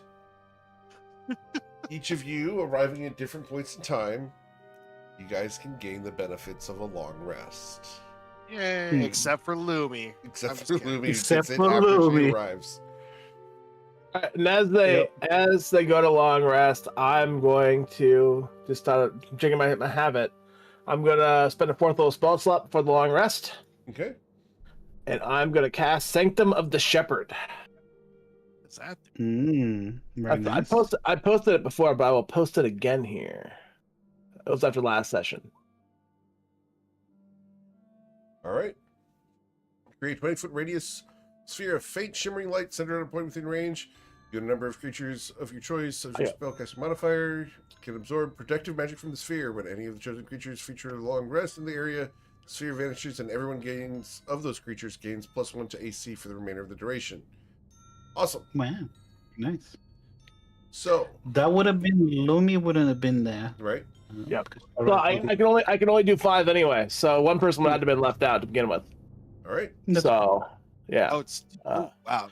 Oh, never mind. I can get all of us. You and a number of creatures equals, so I can get 6. Okay. Uh, Yeah, but Lumi doesn't have that dive, for this it's time frame. oh yeah, 200 Yeah. GP worth of diamond powder. So yeah. Yeah, I'm about to buy down. expensive. I'm gonna add that to my inventory. I actually look at that, but that is fair. So Yeah, I'm that's sure I gonna can be find. expensive, yeah. You I can find buy it, not a adamantine or problem. diamond. Yeah. Yeah, not a I'm problem. gonna. And I don't mind. Definitely not. Yeah, definitely not an everyday spell. Yeah. I mean, it probably will be close to an everyday we're gonna fight spell, but Well, every day we know we're gonna fight. yeah, because the thing about it is too is that it's one of those ones where it's not like you can just cast it and go. It has to be at a long rest. Yeah. So yeah, it's any time we're expecting trouble, it makes sense to cast that. But like if we're just like on our boat and then sky giant, cloud giants decide to attack us for some reason. Yeah, no, it's definitely it's kind of like the cool thing about aid is you can cast aid whenever. This you cannot. Yeah. So Yeah, it's some prep not- time. Yeah, I need some prep time. But I'll try to find cool support spells. Yeah, it's really good. It's a really good spell. Jeez, what is? I'm pretty sure Tomo has better AC than Rose at this point, which is kind of fucking nuts. Yep. Yeah, it's crazy. It is actually crazy. You guys have crazy defenses in this group as well as crazy saves. You guys are doing really well. Well, yeah, no, Jimmy's AC isn't crazy, but his saves are, and I'm doing that on purpose. Like I could go one-handed into shield and be really dumb, but that's not fun. Mhm. So two-hammer it is. Two-hander it is. Yep. Oh man. All right. Well, that's where we're going to end for today, and we will come back next week to further explore Beneath Fallen Skies. As always, guys, thank you so much for choosing me to be your GM. There's a ton of amazing ones out there, and I'm always thankful you choose me to be yours. If you know someone who wants to play my game, send them my way. I'd love to talk to them. Otherwise, have a wonderful day. Please stay safe. We'll be back tomorrow evening for the Underwatch, as they've found another member of the missing adventuring party. Be safe, and we'll catch you guys later. For those on Twitch, thanks for coming and hanging out. We are raiding someone, so stick around for a few moments so that we can raid with as many people as possible. Take care, everybody.